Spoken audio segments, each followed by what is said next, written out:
Folks, good morning to you one and all, and pretty much to you one and all worldwide. South Africa versus New Zealand, iRacing South Africa International Clash of the Nations. It's a first, it's going to be awesome, it's very populated out on circuit, and I think this is going to be the pinnacle of iRacing in South Africa from the beginning of COVID to date. Good morning to you one and all. From my side, Gary Fleming, Second Year Talk Show, Second Year Productions, coming to you live from Cape Town in South Africa. And in the studio with me this morning, the voice of West Brothers Motorsport, Frank Ennis. Frank, good morning to you. Gary, good morning. Good morning, everybody all over the world. And also joining us is FC Nivote, the man from Yo Stasi and Rage Productions. FC, good morning to you. Good morning, Gaza. Good morning, Frankie. Lovely to be here. All right, so iRacing South Africa International Clash of Nations. Frankie, you've been involved with the iRacing South Africa right from the beginning, and this is the culmination of what has started off with the Sports and GT West Brothers Motor Club from Killarney National Raceway, and well, today we go international. Well, yeah, it's going to be absolutely amazing. We've been part of it from the beginning since COVID-19 started. And we want to say good evening to all our friends that are in New Zealand. So the circuit we are going to be at is going to be Road America, a circuit that was specifically decided upon because of the fact that slipstreaming is quite an issue with these V8 muscle cars. And FC, looking at the bit of practice that you've seen already, the times up top is going to be very, very tight. Yeah, look, the practice times were pretty quick. I mean, we checked, I think it was the top 8 or 9 of them out there were all within 1 second of each other, and it's going to be super duper close. But at this stage of the fight, it does look like the New Zealand boys has got a bit of an advantage on the South African Chargers, unless South Africa was playing with a bit of a game there, not giving away their full hand. I don't believe so. I've watched all the necessary practices, and probably my prediction is you're going to find that elite top 6, maybe 7, are going to go into sub 206s. You might get up to 10 at the utmost, but that's going to be fastest laps, not continuous. Well, at this point in time, with the 5 minutes and 50 seconds done of the 22 minutes, it's ex-South African and national Shelby Can-Am champion, those just called the Vodacom Sports Prototypes, Darren Lobb, that is now in New Zealand. He's done a 205.458 so far. And then it's Mike Robinson with a 205.873. And the first of the SA boys in third position on a 206.282 is Julian Familiaris. Yeah, behind Familiaris, Bruce Tannock for the New Zealand guys is out there on a 2 minute 6.304. In that fourth position with Nathan Anderson on a 2 minute 6.482 in that fifth position, before we see Johan Fourie out there in that sixth position with a 2 minute 6.578. Yeah, then in P7 so far from South Africa, it's Jacques Botha. He's done a 206.725. Then New Zealand's Matt Stevens in P8 on a 206.762. And then 2 SA boys in there behind him, Matt Shorter on a 206.841. And then Byron Mitchell on a 206.922. And that is the top 10 so far, with 7 minutes done of the 22 minutes qualifying session. As you can see, Darren Lobb, well, he's the head man from our touring side, the New Zealand side, and he has been consistently the quickest out there. Would not be surprised if he is in fact the man to catch today. Yeah, 100%. He's going to be one of the tough guys to beat there. We know what some of these South African boys can do out there. We know Julian Familiaris is quick. We know Byron Mitchell is super quick.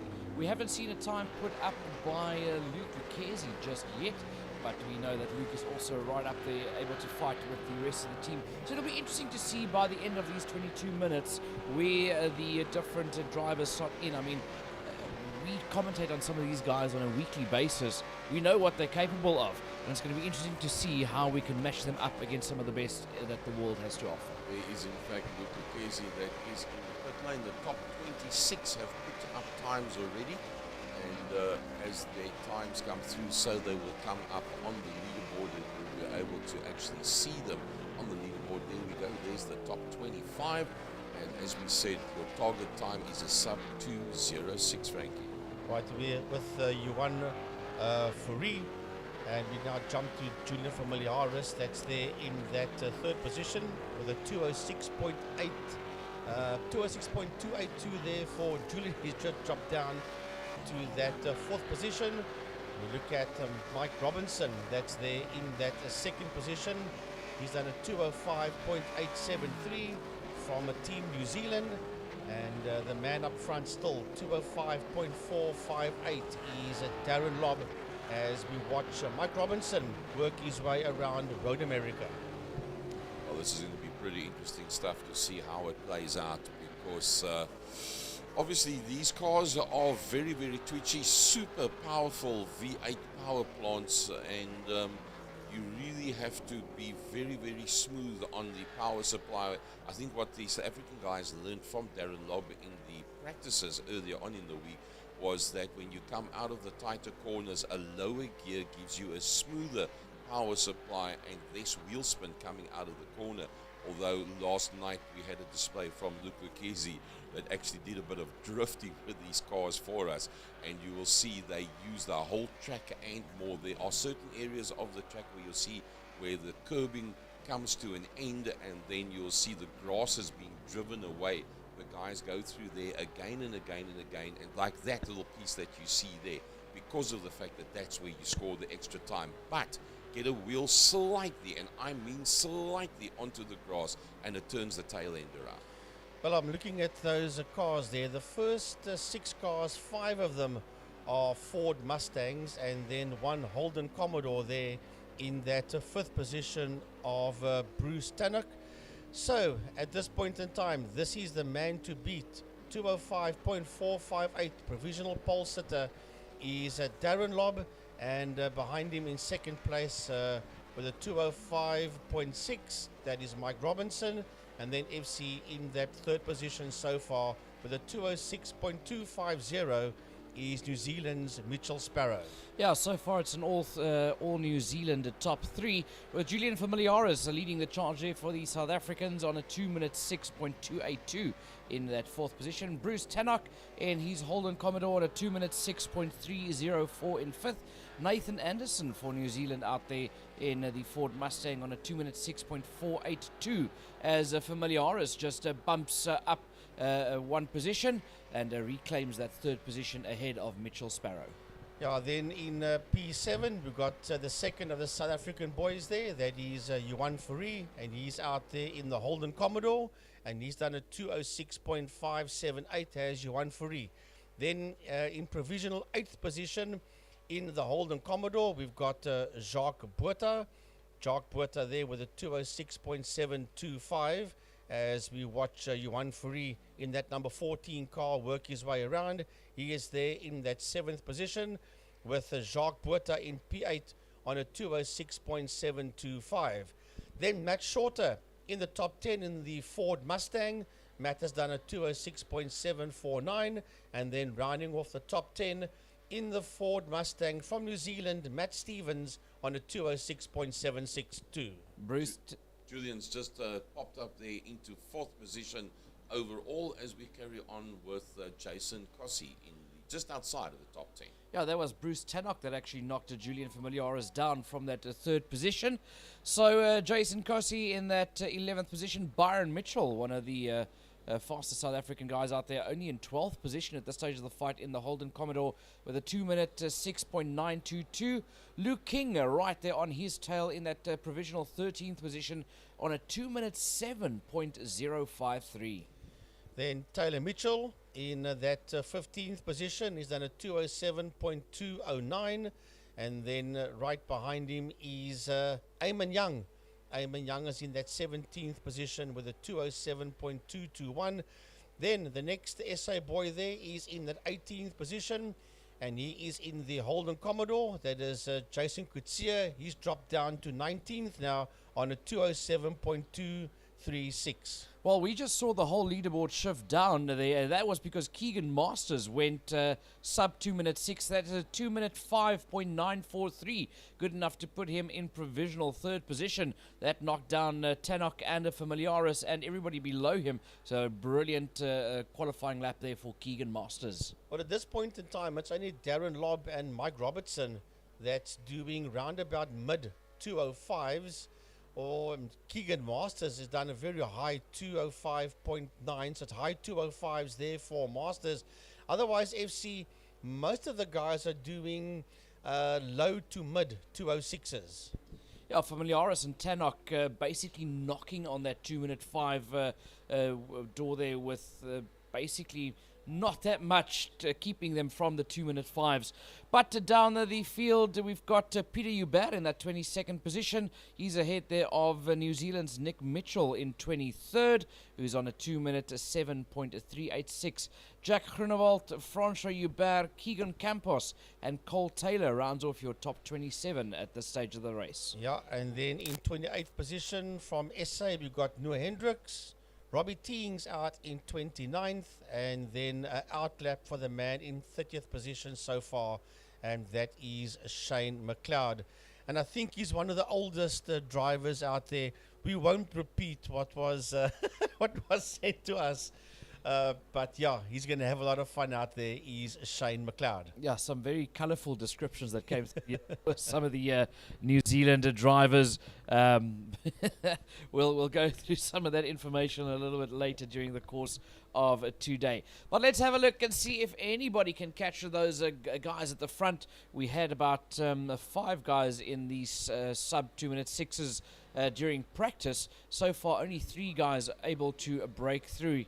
And the guys all on some fast runs out here, trying these the slipstreaming as they make their way around Road America, coming to you from the United States of America. Well, the guys are working their way around. 15 minutes of the 22 minutes qualifying has been done. We've got a problem out there for car number 17. One of the SA boys just lost it out there. And lucky it's still qualifying, so he can recover some of it as we watch Leighton Fourie go through. Leighton is there in that 11th position, and he's just behind Johan Fourie. Leighton Fourie, as a matter of fact, had a birthday, I think, on Thursday, if I'm not mistaken. Leighton Fourie had a birthday, so we want to wish Leighton Fourie a happy birthday.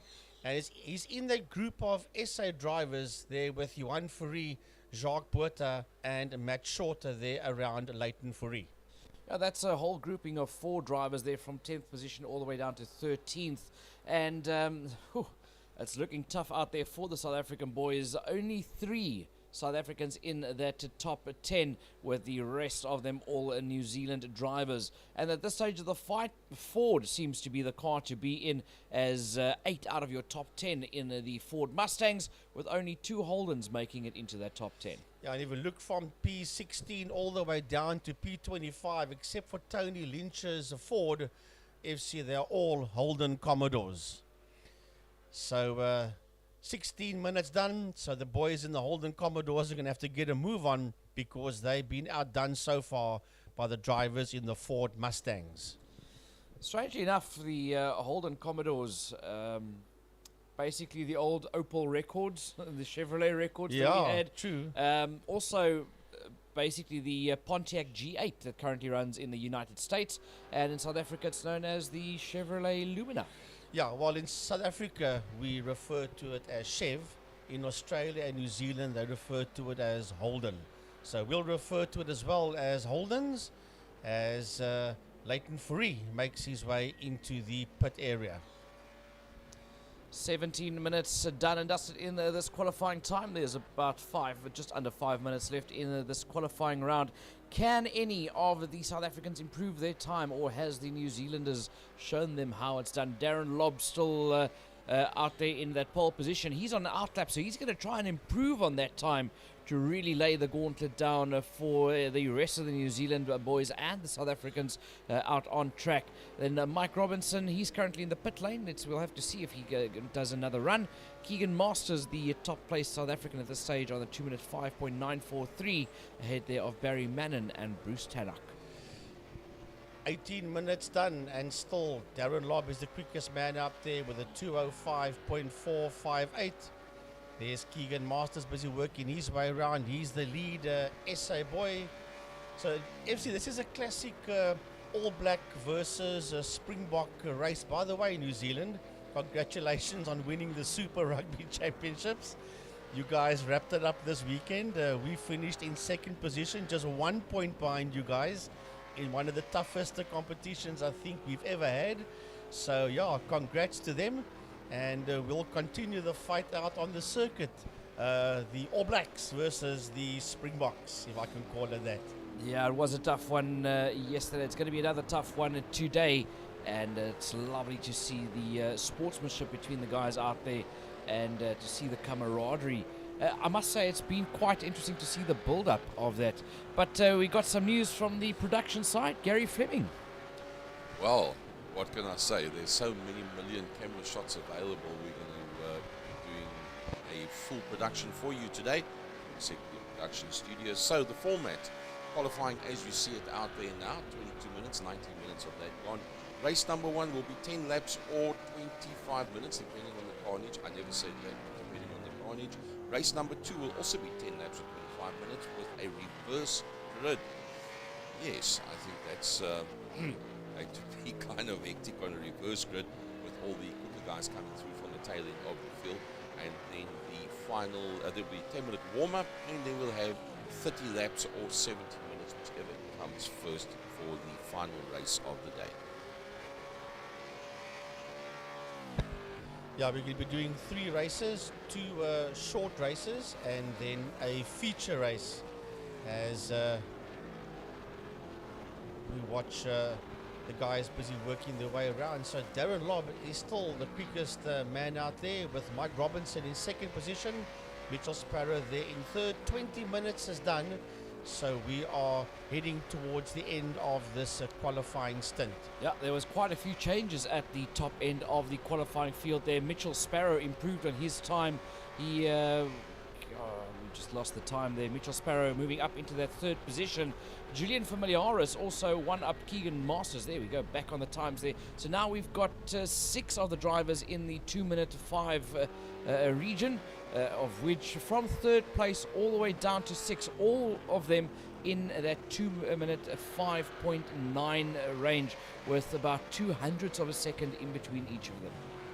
Time is beginning to run out as Jacques Botha is making his way around. Jacques Botha is in that Holden Commodore. Jacques finding himself there in that 12th position. Matt Stevens is in that 8th position. The guys are all in the pits right now. Well, we've got about 50 seconds to go before the qualifying session is done. So I think pretty much where you see them now, FC, is where they're going to start this first 10-lap short race. Yeah, this is the last shot that you will have to try and put up a time there, as Jason Kutsia makes his way around the circuit. He's got about 30 seconds to make it to that start-finish line to put that time up on the board. He is in turn number 1, so I don't think he's going to be able to do that. He's not going to be able to make it around the circuit. He's 1.7 seconds off the pole sitter Darren Lobb, and he's only making his way towards turn 5 now with 10 seconds on the clock. I think he's going to probably stay there in that 24th position. Gary was just saying something interesting now. Luke Lucchesi was the quickest of the SA boys in practice, but FC in qualifying, no times out there for Luke Lucchesi. Yeah, no time out there for Lucchesi. But that is qualifying done and dusted. And this is your grid for race number 1. Darren Lobb for New Zealand, and Mike Robinson is making it an all New Zealand front row, with Mitchell Sparrow in that third position. Julian Familiaris, the first of the South African boys for Durant Motorsport, lining up in that 4th position. Then I see Bruce Tannock and Matt Stevens there in P8, followed there by Nathan Anderson And Dion, now did we say De Graaf or De Graaf? I'm not sure how you would pronounce his surname. Then we've got Johan Fourie and Jacques Botha, followed there by Luke King, Byron Mitchell, Leighton Fourie, and Matt Shorter. Yeah, Aaron Goodrick and Jason Cossey for New Zealand in that row number 9. Taylor Mitchell and Francois Hubert out there in row number 10 with Peter Hubert, Tony Lynch, Eamon Young, Jason Kutsia, Noor Hendricks, and Sean McNamara running off your first 13 rows. Then we've got Nick Mitchell and Jack Groenewald, followed there by Willem Botha, Keegan Campos, Cole Taylor, Mike Verrier, Shane McLeod, Robbie Teeing, Sander Bakari, Peter van der Spey, Herman Lazarus, Ian Riddle, and then Luke Lucchesi and Richard Allport. They will start off at the back of the grid. So FC heat number 1. Here we go. Yeah, going to be a very interesting one here for this first race as we wait for all the guys to take to the grid. Still waiting there for Luke King to grid. There he grids now. And Taylor Mitchell as well. Yeah. So here we go. Once again, hello everybody. Good morning, good evening, good afternoon, wherever you find yourselves. Here we go. Second Gear Production Studio. Frankie Yennis, Mike Side, together with FC Nivo. Gary Fleming will be commentating with us. He's doing all the camera work. Hello to everybody in South Africa. Hello to everybody in New Zealand. And we're about to go green. The New Zealand boys lock up those first few positions.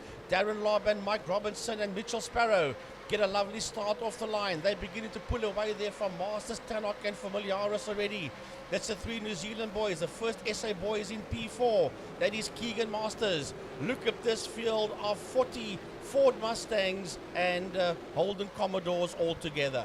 Well, by the looks of it, they all made it through turn number 1 and turn number 2 as they head now towards the Moraine sweep. And there's massive contact as somebody gets sent off. That's Bruce Tannock that gets sent flying off onto the grass. So here we go now, working their way around. It's Robertson. We go all the way down there to Barry Mannon.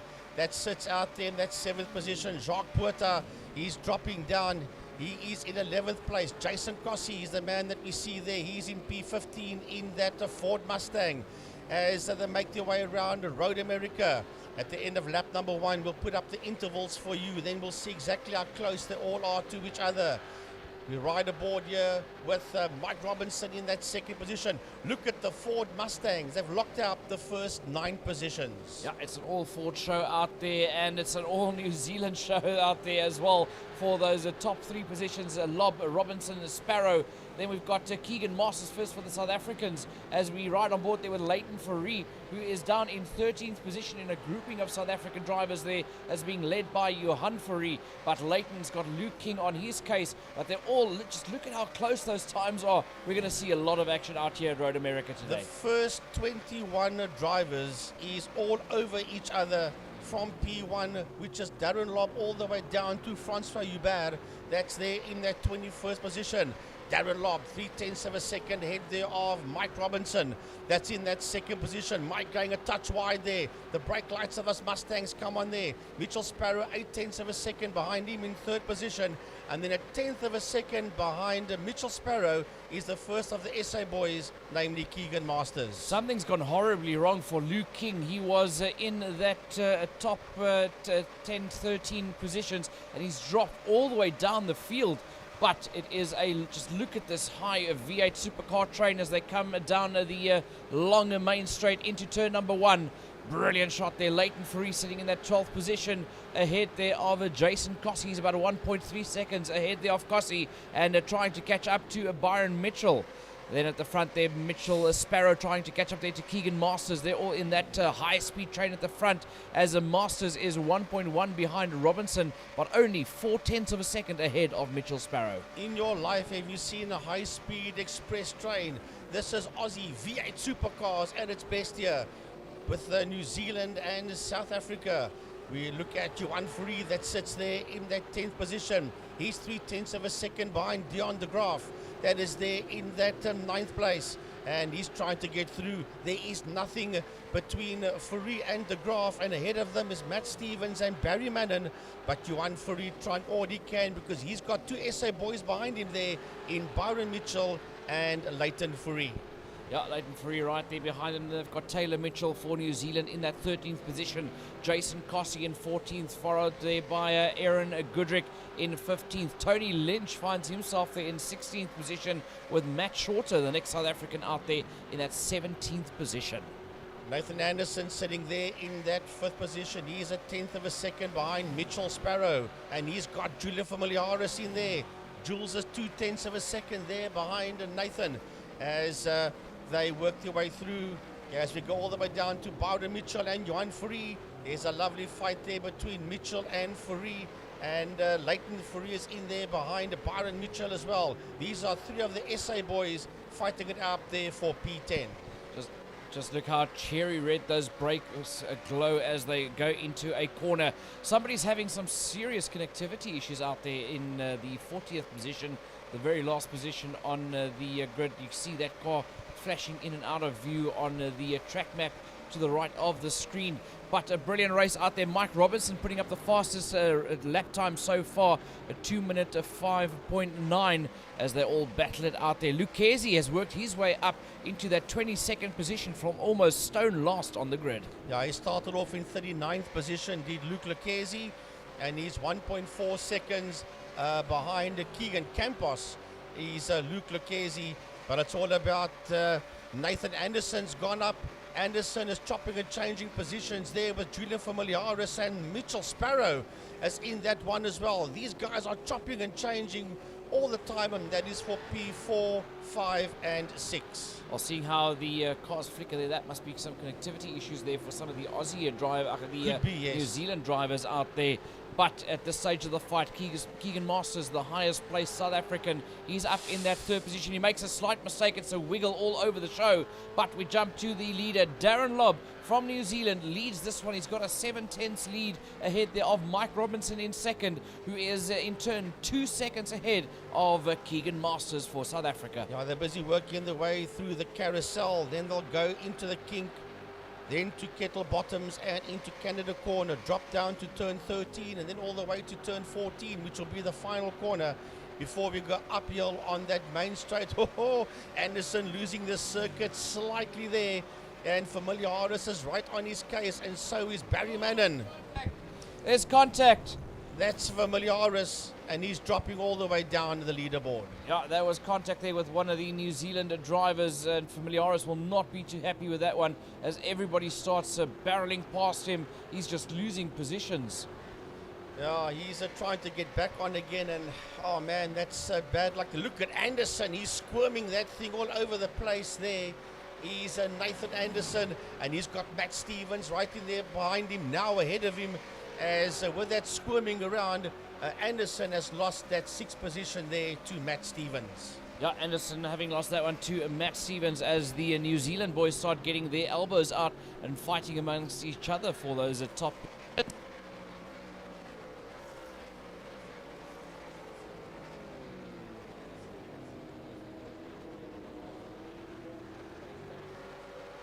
Fourie, if anybody can work his way through this field, and if anybody needs a change of luck out there on the track.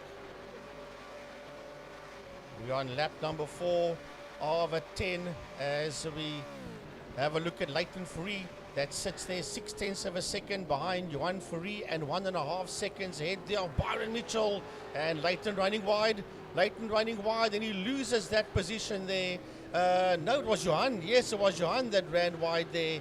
And Leighton Fourie just tucked his nose in ahead there of Johan Fourie. Yeah, Leighton gaining a position there ahead of Johan Fourie.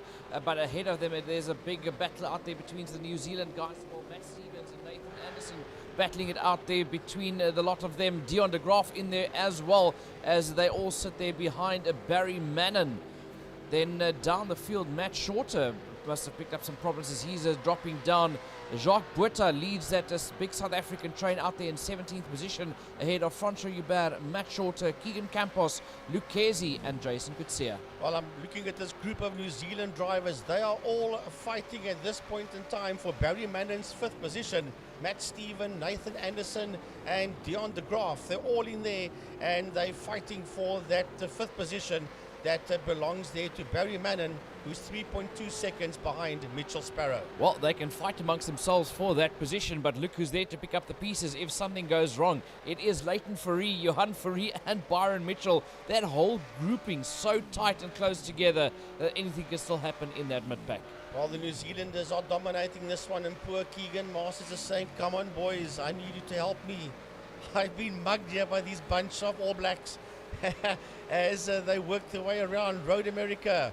Matt Stevens turning in. Right behind him is Deon de Graaf, and then Leighton Fourie, Johan Fourie and Byron Mitchell. Oh, Stevens and de Graaf makes contact there, and Willem Botha picking up problems. That's a replay of Willem Botha having issues out there.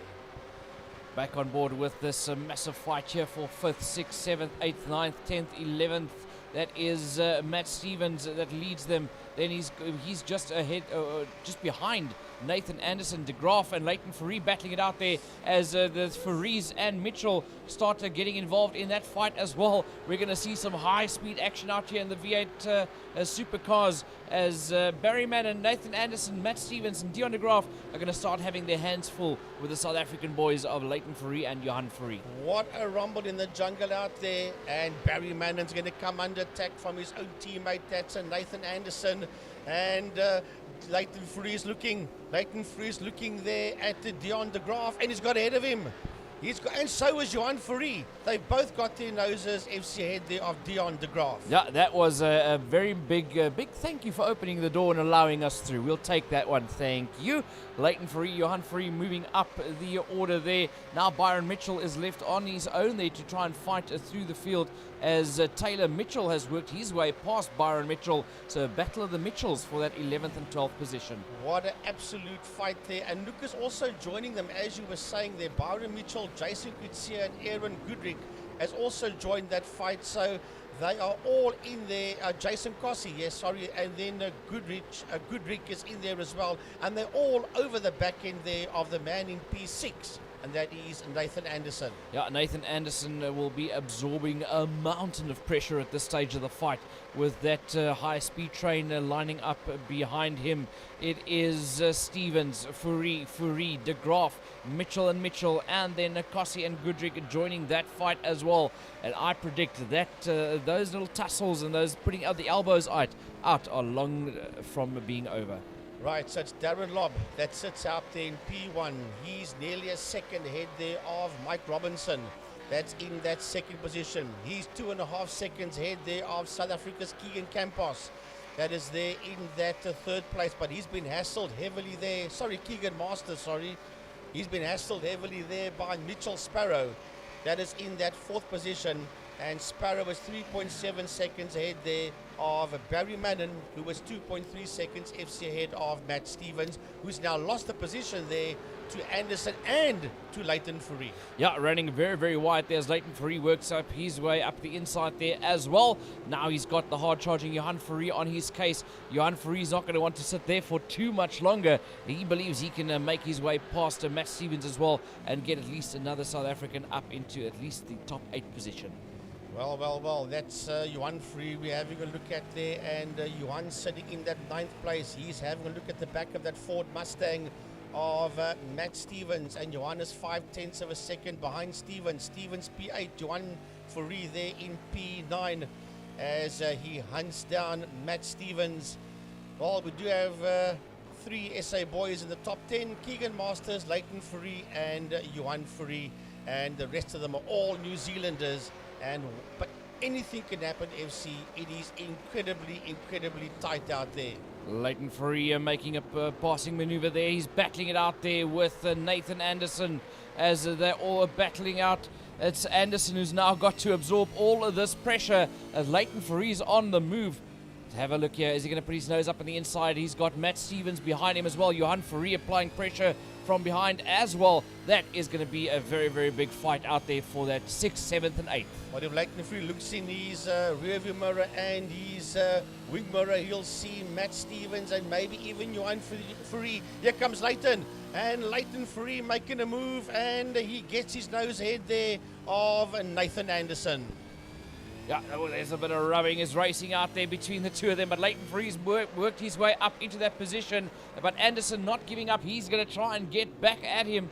He's got right up on that back bumper. Remember, these cars being very good with the toe and the slipstreaming. And oh, contact as Johan Fourie gets it all out of shape. There was that contact from De Graaf behind him. Yeah, it was Dion De Graaf that made contact there with Johan Fourie, but to be back here with Leighton Fourie, and Leighton's involved in a hell of a war here with Nathan Anderson and with Matt Stevens. What a fight there. The two New Zealanders all over that Holden Commodore, and here we go, they are side by side. Fourie and Anderson, there was 300ths of a second once upon a time between them, but it is Leighton Fourie that somehow, some way holds on to that sixth position, but he's absolutely been obliterated here by Anderson, Stevens, and here comes De Graaf, Taylor Mitchell, and Byron Mitchell as well. That's all the way down in P11. Yeah, Johan Fourie lost positions there faster than what we lose confidence in our government here in South Africa, as he is down there in that 12th position. Aaron Goodrick sitting in 13th position, Tony Lynch in 14th, and Matt Shorter in 15th. Shorter out there in that 15th, but he's been hassled there by Eamon Youngs. There's a lovely fight going down there for that 15th position with Matt Shorter. He's got Eamon Young, Jacques Buerta, and Luke Lucchese in there as well. We'll have a look at that fight now, the one that I'm talking about. Lucchese's gone from 39th up to that 18th position, but we focus on this fight, and that is the fight there for Leighton Fourie's 6th position, because Anderson, Stevens, De Graaf, Mitchell, that's Taylor and Byron, is right in there, and they're all crowding the back end of the Leighton Fourie Holden Commodore. It was easy for Leighton Fourie when he was the man charging up to try and stay in the fight and trying to gain some positions. Anderson around the outside. A brilliant passing maneuver there by Nathan Anderson as he works his way back past into that 6th position. I was about to say Leighton Fourie being quite quick when he's in the pack and he's got that slipstream from the car ahead of him. The moment you get out of that slipstream and you are the leader, you're dragging everybody else behind you, and that is what is happening in this train from that 6th position all the way down into 11th. Well, Leighton Fourie there in that 7th position, and now dropping down. He's having a fight there with Nathan Anderson. There's 800ths of a second between Anderson and Fourie as we ride aboard here. The in-car cam shot of Leighton Fourie now in that 8th position. And I'll tell you what, it is not easy out there. Look at him sawing away at that steering wheel to try and keep control of this monster Aussie V8 supercar. I tell you what, there's no shortage of some of the contact as we see from other Aussie supercar V8 racing.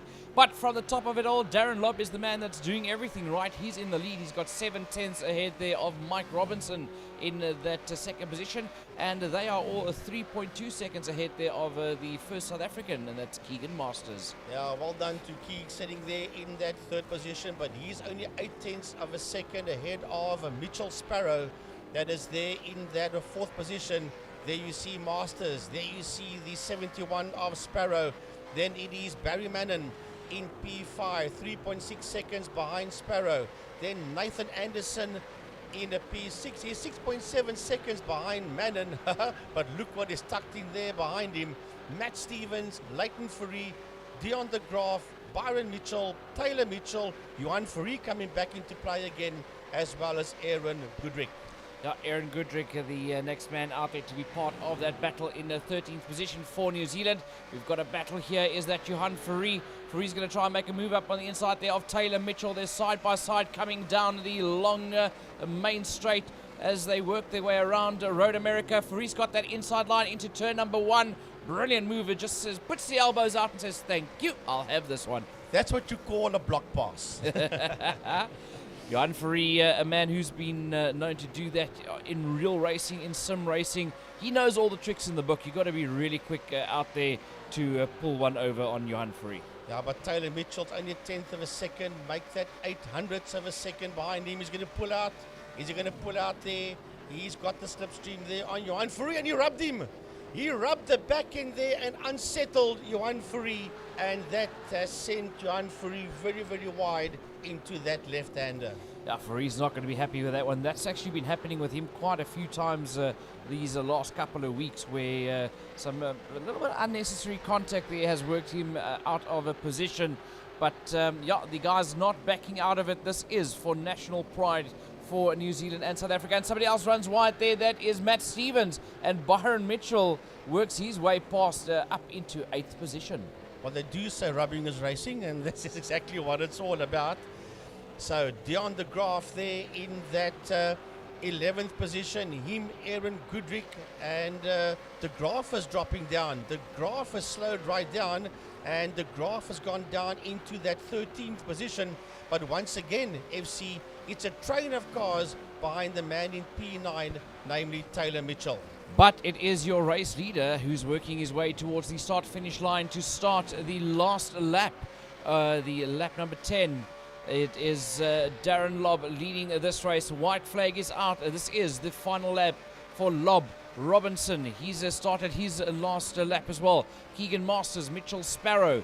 Next man that'll come through is Barry Mannon, as all of these guys now have got one more lap to try and make as much of it as possible. Right, so Barry Mannon sitting out there in P5. Here we go. This is Nathan Anderson, and he's chopping and changing positions there with Leighton Free. Leighton's got his nose ahead. Well, Leighton drive around him on the outside. They're still side by side, the two of them.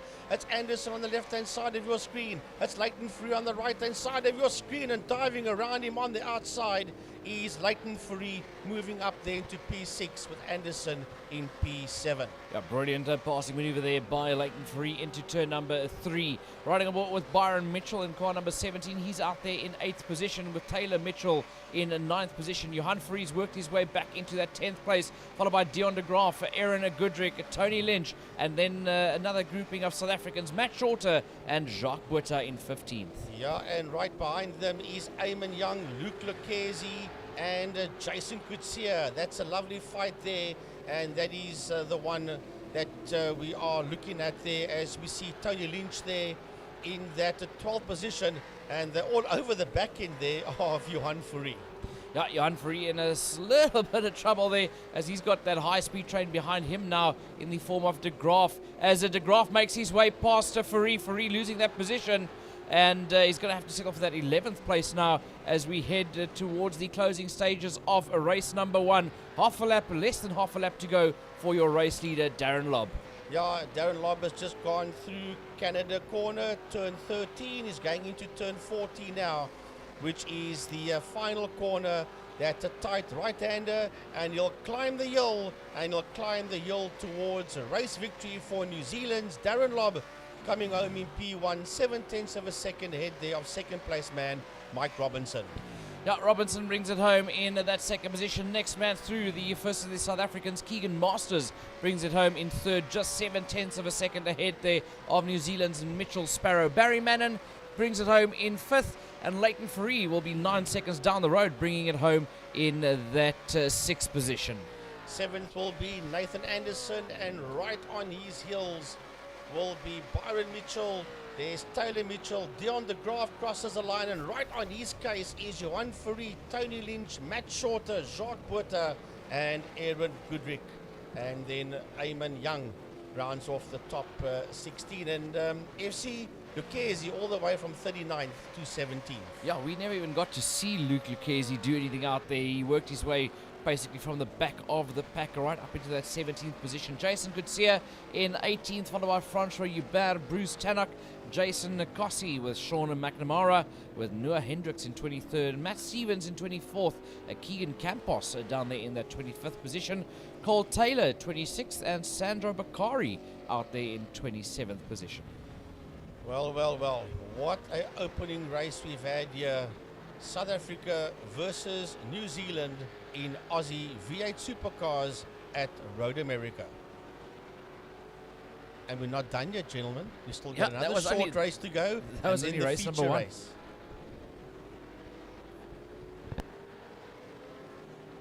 Just wait for the grids to come up as the guys are still moving out of the circuit. So that'll give us a final result yet on that one.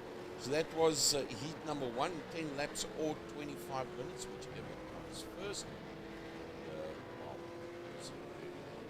it's see a inverted grid. Surely that is chaos. Is that inverted based on a race result or inverted according to qualifying? Well, let's have a look at it. 'Cause the I grid's would just come think it's up, race result. and I think that is race results. Yeah. So we've got Aaron Goodrick that'll be taken to the pole position with Jacques Butter alongside him. Matt Shorter in that third position, followed by Tony Lynch. Johan Fourie in that fifth place on the starting grid with Dion de Graaf, Taylor Mitchell, Byron Mitchell, Nathan Anderson and Leighton Fourie rounding off your top 10. Then it's Barry Mannon and Mitchell Sparrow, Keegan Masters, Mike Robinson, Darren Lobb, and Eamon Young, Luke Lucchese, Jason Coetzee, Francois Hubert, Bruce Tannock. That's the top 20. Yeah, then we've got the likes there of Jason Kossi, Sean McNamara, Noah Hendricks, Matt Stevens, Keegan Campos in 25th position alongside Cole Taylor, Sandra Bakari and Nick Mitchell. Then we've got Jack Groenewald and Peter van der Spey out there, your top 30. Then Julian Familiaris, followed there by Shane McLeod, Willem Botha, Luke King, Hammer Lazarus, Peter Hubert, Mike Verrier, Robbie Teens, Ian Riddle, and Richard Allport as FC. Away we go. Yeah, away we go. Hardly gives us a chance to catch our breath, but it's all action out there already as Aaron Goodrick leads them into turn number 1 with Matt Shorter, Tony Lynch, Johan Fourie, Taylor Mitchell, and Dion de Graaf sitting in those 6 positions. Look at this high-speed train. Once again, we have got 20 cars that's all over the back of each other, and it's Matt Shorter. Matt Shorter's got his nose ahead there of Goodrick. That's there in that second position. Then it's Tony Lynch. Then it's Johan Fourie and Taylor Mitchell in there as well. Darren Lobb is sitting down in that 13th position. He just won that opening race. He's 3/10 of a second behind teammate Mitchell Sparrow. That is in that 12th position. But we have a look at Matt Shorter. He's a man that sits out there in P1. He's been challenged there, 2/10 of a second between himself and Aaron Goodrick. That's there in that second position. Tony Lynch and Johan Fourie is right in there as well. So is Taylor Mitchell and Nathan Anderson. Yeah, behind Anderson, you got Dion de Graaf with Byron Mitchell, Jacques Butter, and Keegan Masters battling it out there. They've got Darren Lobb, the winner from race number 1. Mitchell Sparrow, as they muscle their way through. That is a passing maneuver there by as Matt Shorter gets kicked down the order from the leader of the race all the way down to 6th position. Well, I'll tell you what, these New Zealanders race very, very hard. Let's have a look what did Shorter do. He put it on the dirt. He put it on the sandy parts and the grass. He did that all by himself. And he's dropped down now. As there's chaos out there. There's major accident going on out there. Well, we knew this was going to happen with the inverted grid. Yeah, that was massive roll there. As that looks like it's Matt Shorter that rolled that one. And it's just chaos all over this race. But it is continuing out there. Aaron Goodrick leads them from Tony Lynch. Johan Fourie now working his way up into 3rd position. Then Nathan Anderson, Taylor Mitchell, Keegan Masters, Mitchell Sparrow, and Jacques Butter in that, dropping down to 9th now with Darren Lobb. That is Matt Shorter that got spun around there and then just started that roll. Oh, well, once it starts, you can't stop it. And he's just getting nailed left, right, and center. And then there's cars coming from the front, and he gets smashed into there by the 69 car. One of the SA boys just smashed there into Matt Shorter. Well, there's a lot of position changes happening on the leaderboard there as we see Aaron Goodrick in that lead. He's now being challenged there by Johan Fourie. Fourie now has a clear path to the front of the track, but he's got Tony Lynch to deal with, as well as Nathan Anderson and Tyler Mitchell. Well, Tyler Mitchell, there with Keegan Masters, Sparrow coming through, Lobb coming through, and just behind him, 5/10 of a second between Lobb, is Mike Robinson, that's 8th and 9th. Luke Lucchese in that 13th position. He's 3.6 seconds behind Familiaris. Jack Groenewald, 2.5 seconds behind Lucchese. Jack Groenewald there of New Zealand, and only 1.1 seconds behind him is Sandra Bakari, and 3/10 of a second behind him is New Zealand's Eamon Young. Yeah, Eamon Young out there in 16th position, and then 3 seconds down the road from them, Byron Mitchell in a 17th with Sean McNamara, who is just a 7/10 of a second behind Mitchell. Keegan Campos working his way past to Ian Riddle, and now going to attempt to go after Sean McNamara. Then we've got Riddle in 20th with Sean McLeod, Luke King, Mike Verrier, and Cole Taylor rounding off your top 24. Well, Johan Free can't do too much of that. He's going to stay off the lawn because he's now been challenged there and overtaken by Tony Lynch.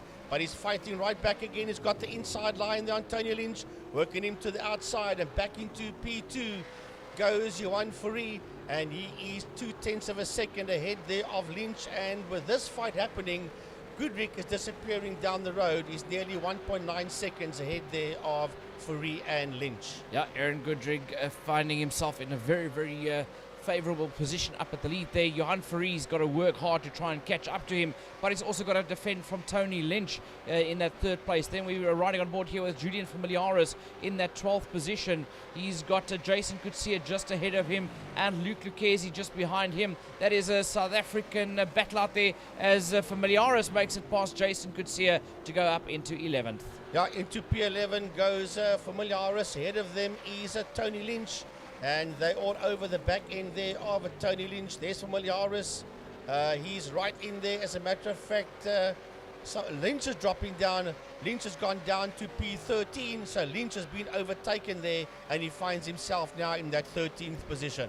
Yeah, he must have had something go horribly wrong for him, because at one stage he was now battling Johan Fourie for second and must have put a wheel somewhere on the loose. But Anderson, that is Nathan Anderson in that 3rd position. He's now getting his hands full because he's got Keegan Masters, Mitchell Sparrow, and Darren Lobb, and Tyler Mitchell, and Mike Robinson all in there to try and get past him for that 3rd position. Yeah, and then Kossi will join that party as well. He sits out there in that 9th position as we ride aboard with the man in car 99 in P6, namely Darren Lobb.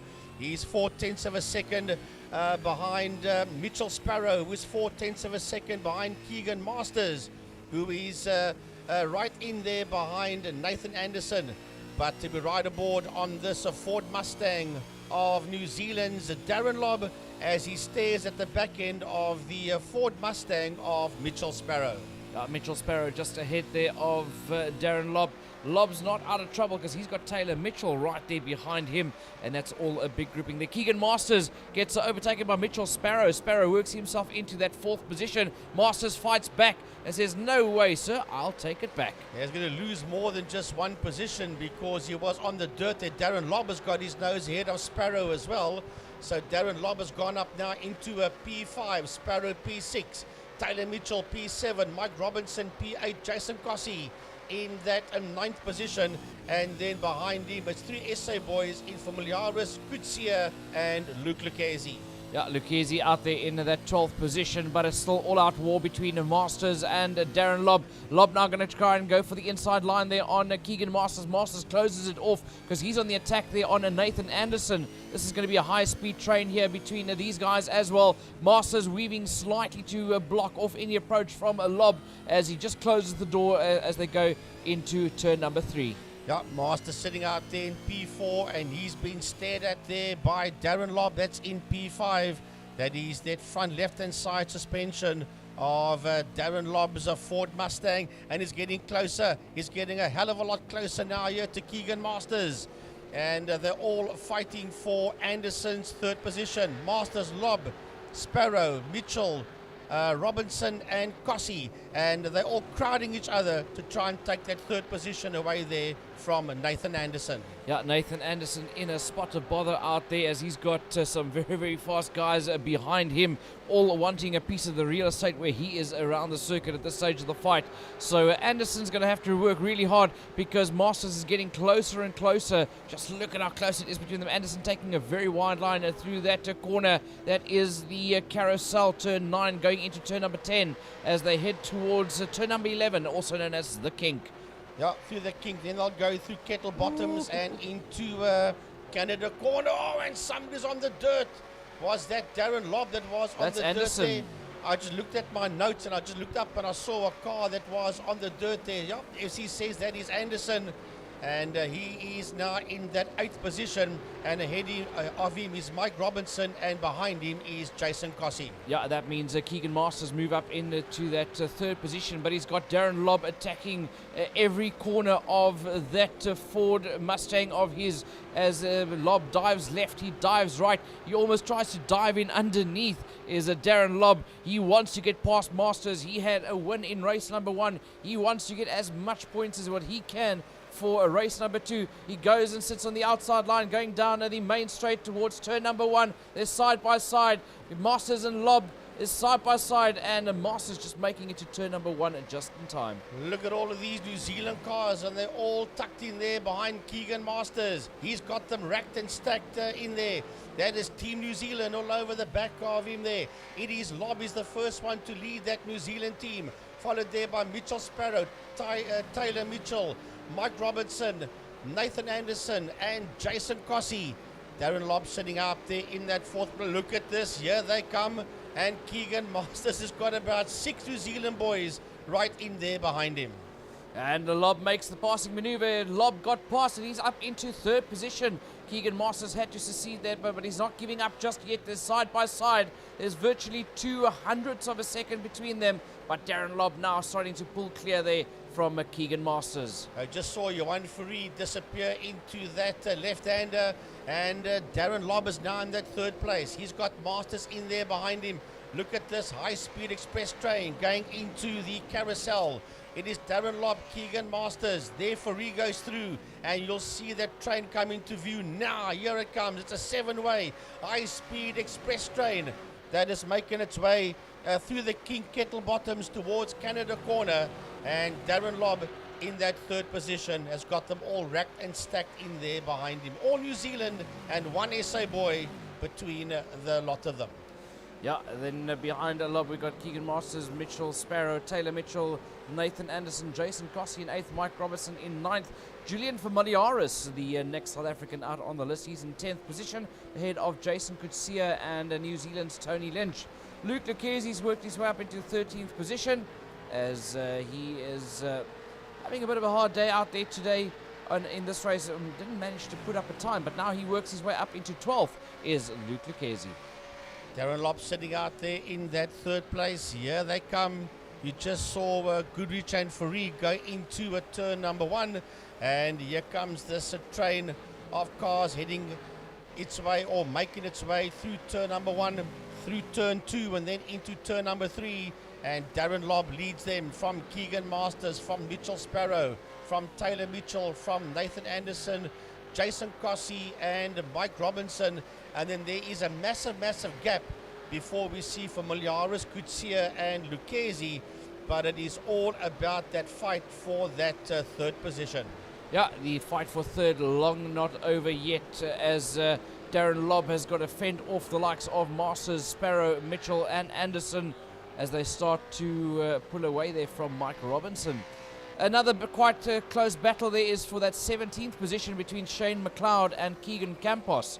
As they're battling it out there, Keegan Campos right on the case there of Sean McLeod, trying to make a passing maneuver there for that 17th position. Right, going into the carousel is your race leader. That's Aaron Goodrick, and he's 1.5 seconds ahead of South Africa's Johan Fourie.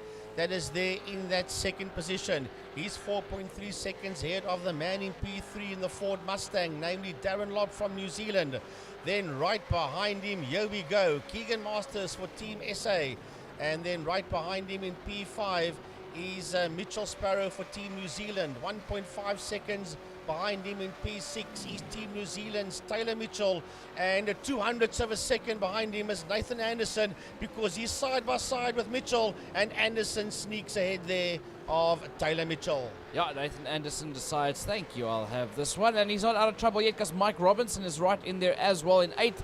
Jason Kossie waiting for a mistake there as well in that 9th position. Julian Familiaris about 4.5 seconds behind that high-speed train in 10th position. And Jason Kutsia in 11th, another 6.5 seconds down the road. Yeah, Tiny from Tiny's pit box was telling me, look there, Jules has got no wing on the back of that car of his, of that Ford Mustang.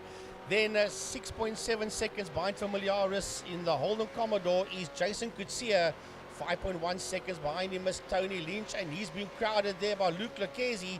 There's only 7/10 of a second FC between Tony Lynch and Luke Lucchesi, P12 and 13. Yeah, it's side out there. But then Jack Groenewald in 14th with Iman Young in 15th. Matt Stevens in that 16th position, and he is 2.7 seconds ahead of 17th Keegan Campos.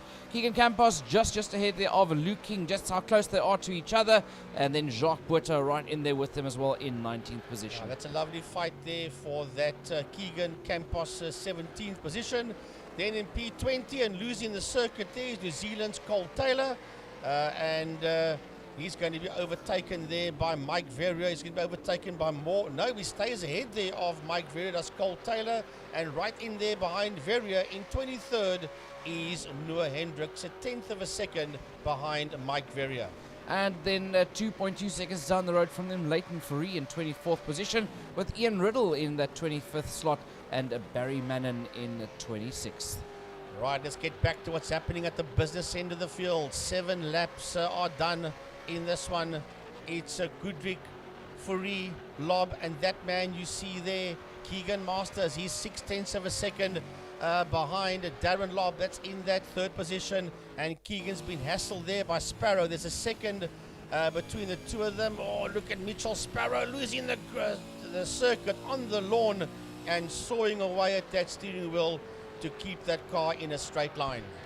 Keegan Masters now the only one still hanging on to Darren Lobb there in that 4th position, as they've started putting away there from Mitchell Sparrow and Nathan Anderson, as Tyler Mitchell also stays there with Nathan Anderson.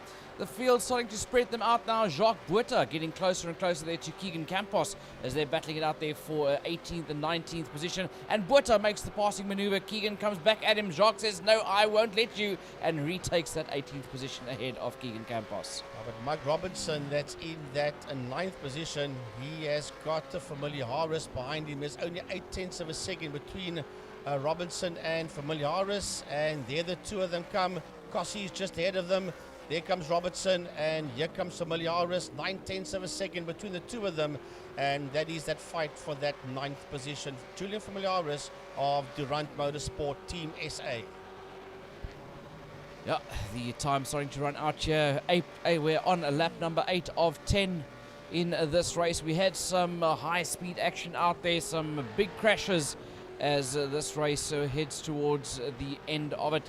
Aaron Goodrick in the lead ahead there of Johan Fourie. Fourie having a much better run out there in this one. Darren Lobb, the winner from heat number 1 in the 3rd position ahead of Keegan Masters. That fight you see on screen there is between Nathan Anderson and Taylor Mitchell. There's 4/10 of a second between Anderson and Mitchell fighting it out there for Anderson's 6th position. Under the Speedville Bridge they go there into the carousel. This is a replay of Mike Verrier. That's an overtaking maneuver there made by the man in car 31, and then all of a sudden he goes and does a carousel all by his own. Unceremoniously assisted out of the way. Right, so Taylor Mitchell out there, back with the man that sits in 4th position, and there's 7/10 of a second between Keegan Masters, that's in P4, and Darren Lobb, that's just there ahead of him. We go down to Familiaris. Familiaris is 3/10 of a second behind Nathan Anderson. He's got no wing in the back of that Ford Mustang. The bootlet, I think, is gone of that Mustang as well. Yes, it is. And that car must be an absolute menace to handle without that wing to help with the downforce on the rear wheels, keeping in mind that these things are rear wheel driven. So Familiaris going up the hill to start another lap. 2/10 of a second FC behind the man in P9, Nathan Anderson. Yeah, Nathan Anderson out there in P9, and Julian Familiaris right up at his back bumper. That's how close it is. That is Anderson right ahead there of him. So Julian Familiaris, he feels he can actually make a passing maneuver there on Nathan Anderson. If he can just get that little bit closer, is Julian Familiaris. They are 11 seconds ahead of 11th place man Jason Kutsia and Tony Lynch in 12th.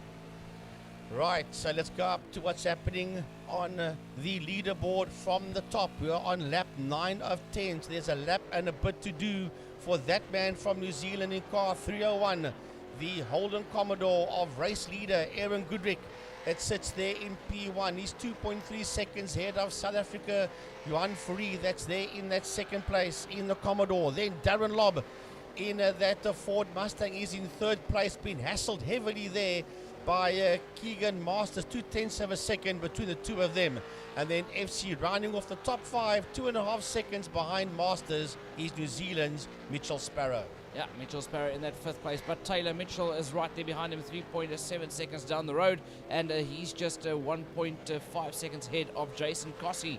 Kossie in a bit of trouble there because Mike Robinson right there by him, but there is a 2-second breathing room for Nathan Anderson behind Robinson, but Familiaris right on that back bumper of Nathan Anderson. Now, 0.3 of a second between Nathan and Julian, and just out of the top 10 in P11 is Jason Coetzee. He's nearly 12 seconds behind Julian Familiaris. Is Jason Coetzee, but this fight still rages on here between Kossie and Robinson. There is Coetzee, that's in that 11th position. He is now 16 seconds behind Taylor Mitchell and only 2.5 seconds or 2.9 seconds ahead of the man in P12, Tony Lynch. Tony Lynch out there in 12th position. Luke Lucchesi is less than a second behind Lynch, and as the white flag comes out, we start our last lap with the race leader Aaron Goodrick and Johan Fourie as they already worked their way through turn number 3. Yeah, and there they are together, 2.7 seconds between Goodrick and Fourie, and here comes Darren Lobb. Darren Lobb in that 3rd place. He's riding the back end there of Johan Fourie. He's even flashing lights at Johan. The audacity you've got to flash the lights at a man that's fighting for position on the track. But yeah, that's what it's all about. If you can't go, then get out of my way. Let me go. But Johan will not take this one lying down. They're fighting for track position and they're fighting for top 3, and anything can still go and happen between the two of them. There's a 1/10 of a second between Fourie and Lobb FC, and now they are side by side. They are side by side as they go into turn number 8. Now heading into the carousel. This is all-out war here. Darren Lobb wants that second position. Johan Fourie does not want to give it up. And while they're battling it out there, Aaron Goodrick is getting further and further ahead. Johan Fourie in a spot of trouble here as Darren Lobb is applying mountains of pressure. Yeah, making their way through the kink, heading now through Kettle Bottoms and then into Canada Corner. And here comes Lobb once again. He's a 1/10 of a second behind Johan Fourie. Surely he's going to sit right next to him. He's got the line for there, but he won't have the line coming up. Or will he drive around him on the outside? I tell you what, these two guys are seasoned campaigners. Back in the day when Johan Fourie raced West Bank Modifieds and Darren Lobb raced in the Shelby Can-Ams, and it's all turned horribly wrong. There was contact, and Fourie loses that position there to Darren Lobb. As a matter of fact, he lost out to Sparrow as well. But heading towards the line is your race leader. Aaron Goodrick brings it home across the line in the lead. Darren Lobb will cross the line in that second. No, he does not. Mitchell Sparrow has taken that one. Johan Fourie just made it past Darren Lobb again. So Fourie getting 3rd position. Darren Lobb going down to 4th. Mike Robinson bringing it home in 5th, followed by Keegan Masters, Jason Kossie, and Nathan Anderson, your top 8. And on his case, he's Julian Familiaris, but Anderson will get to the line ahead of Familiaris. Then 1.5 seconds behind them, rounding off the top 10 is Taylor Mitchell, and then 11.3 seconds behind Taylor, just out of the top 10 in P11 is Jason Coetzee, Tony Lynch, Matt Stevens, Luke Lucchesi, Jacques Botha. The guys are all finishing their race. Eamon Young crossing the line, Keegan Campos, Leighton Fourie, and Shane McLeod also finishing his race down in 19th position, 3.3 seconds ahead there of Barry Mannon. Byron Mitchell crossing the line as well, and Noah Hendricks finishing his race. Man, oh man, oh man. Brilliant stuff, and we still got one more feature race to go. Yeah, that's 2 out of 2 for the short sprint races. And as Frankie says, the big one we've been waiting for, the main feature coming up. Well, there is in fact a 10-minute warm-up session. So we're going to go off for a couple of secs, take a quick breather, and we're going to come back to you with the real deal, the main event.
Right, we're back with you again for the feature race.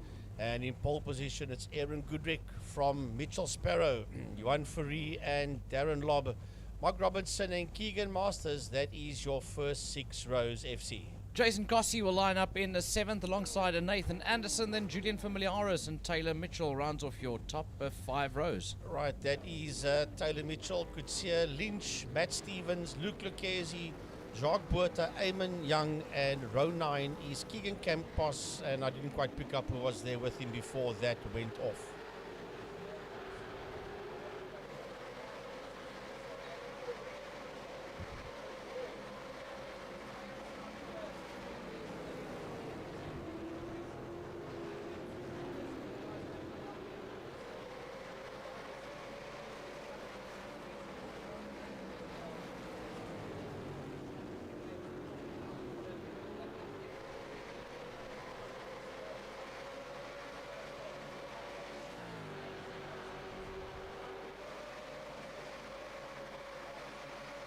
If I'm not mistaken, FC, I think Leighton Fourie was also one of the drivers, if not the driver, that got sent packing, because he is nowhere to be found out there in that top 25.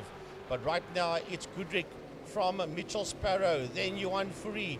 The Lone Stone SA boy in the top 8 is Johan Fourie. Darren Lobb is in there behind him, followed there by Nathan Anderson, Mike Robinson, Jason Kossie, and Taylor Mitchell, Keegan Masters, and then in the top 10 there is Matt Stevens.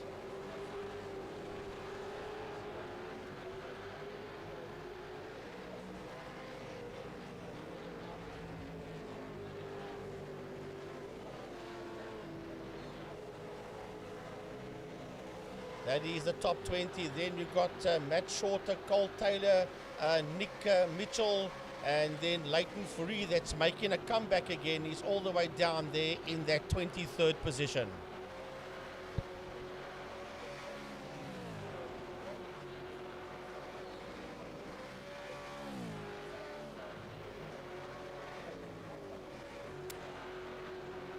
Right, so we go back to the front end. It is Mitchell Sparrow, that's 2/10 of a second. Make that 3/10 of a second behind race leader Aaron Goodrick.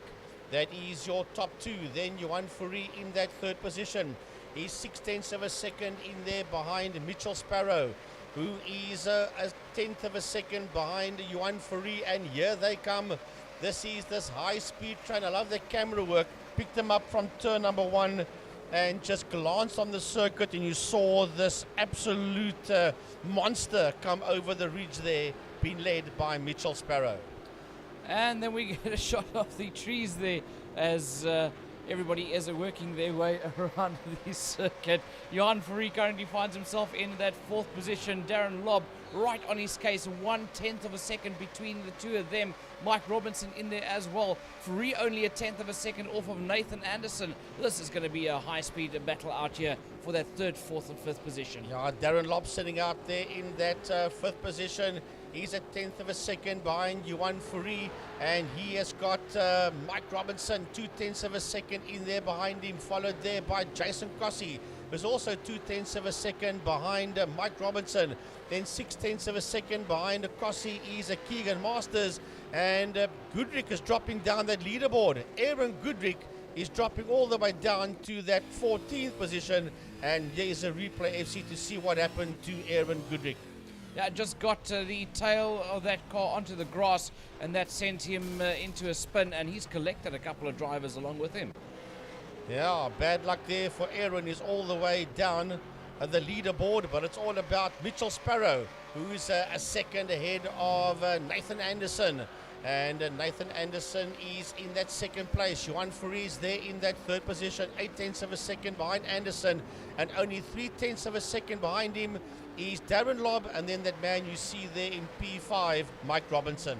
Yeah, Mike Robinson's currently in that 5th position. He's 2 seconds ahead there of Matt Stevens. Byron Mitchell, another 2 seconds down the road from Stevens, but he's just 4/10 ahead of Jason Coetzee, and another 2/10 ahead of Julian Familiaris. So that is a big battle going on there for that 7th, 8th, and 9th position. Barry Mannon also becoming part of that fight in that 10th place position as he gains on the South Africans ahead of him. Yeah, one .8 seconds behind Manon in P11 is Matt Shorter, but Familiaris is involved in a heck of a fight here with Jason Coetzee. Oh, somebody in trouble. That is Keegan Masters. A lot of smoke pumping out the back of that car. He's making his way into pit lane, as well as Shane McLeod. Yeah, Shane McLeod also picking up some problems there, as Jason Coetzee has been taken care of there by Barry Manon. Manon working his way up into P9 ahead of Coetzee. Now he's got his sights set there on Familiaris and Byron Mitchell. Look in front of that nose cam of Mike Robinson that's there in that fifth position, and he's staring at the back end there of Darren Lobb. There's not much between Robertson and Rob, 0.3 of a second between Lobb and Robinson, P4 and 5 for Team New Zealand. And Robertson is quite comfortably ahead of Matt Stevens. There's 2.5 seconds between him and Stevens, that's in that sixth position as they work their way through the carousel. And there, Mike Robertson, Darren Lobb, and just ahead of Darren Lobb, you can see Johan Fourie. They're all in the same frame, pretty much from Sparrow all the way down to Robinson. Yeah, the man there ahead of Mike Robinson, Darren Lobb. He's a 39-year-old, was born and spent 35 years in Johannesburg in South Africa, but he's been living in Auckland for the past 4 years. He's a 3-time South African Shelby Can-Am champion, and he raced with Nissan and BMW in SA production cars as well. So him and Johan definitely have crossed paths before over the course of the years in the actual racing series in South Africa. Yeah, Johan Fourie was more involved in Formula Ford and V8 supercars and SASCAR, where Darren Lobb was more involved in the Shelby Can-Am, or as it was known then, the Vodacom Sports prototypes. And so they shared a racetrack together, but I don't ever think that they were on a track at the same time in the same class, but I do speak under correction. However, let's have a look, see what's happening out there on the circuit. It is Anderson and Fourie right in there with him. Here they come, and then Lobb is right behind him. Then it is Robinson that's there in that fifth position, and they're all over the back end. The RV1 Fourie is Darren Lobb and Mike Robinson. They're crowding the back end of Fourie, which means that Anderson, Nathan, will get away there from Fourie. He's already 1.5 seconds ahead there of Fourie is Nathan Anderson, as Johan is defending that third position. Yeah, Johan Fourie defending that third position very, very hard. But Frankie, keep in mind, our race leader is a very young chap, a 16-year-old Mitchell Sparrow, hailing from Tuakau in New Zealand. They say no one actually knows where that is, but he's been racing go-karts for the last couple of years, having recently won a test with the Toyota Gazoo Racing in the Toyota Racing 86 series. So that is a lot of pressure being absorbed there by the young 16-year-old Mitchell Sparrow, leading this race ahead there of Nathan Anderson, with Fourie in the third, and fourth going to Darren Lobb, and fifth Mike Robinson. Now that you talk about Mitchell being so young, it's a pity we haven't got a young Troy Dolacek in this race, because I think he would have given Mitchell a run for his money. But let's take nothing away from this young man sitting out there in P1, and he's lost the lead. He's dropping down the leaderboard. Sparrow's gone to P5, P6. He's dropping all the way down, and we have a new leader, Nathan Anderson. Let's have a look and see what happened to Mitchell. Sparrow just overdone it and slams it into that tyre barrier. Yeah, just a little bit over eager going into that corner, and yeah, the front end of that car just not wanting to turn in. So unfortunately, it all going to pieces there for Mitchell Sparrow. And that means we've got a new race leader in this race, and that is Nathan Anderson, another young gun. A 17-year-old Nathan Anderson lives in Auckland in New Zealand. He's been sim racing since January 2020. Nathan has recently begun racing his father's Holden Commodore New Zealand V8, as well as his XE Ford Falcon.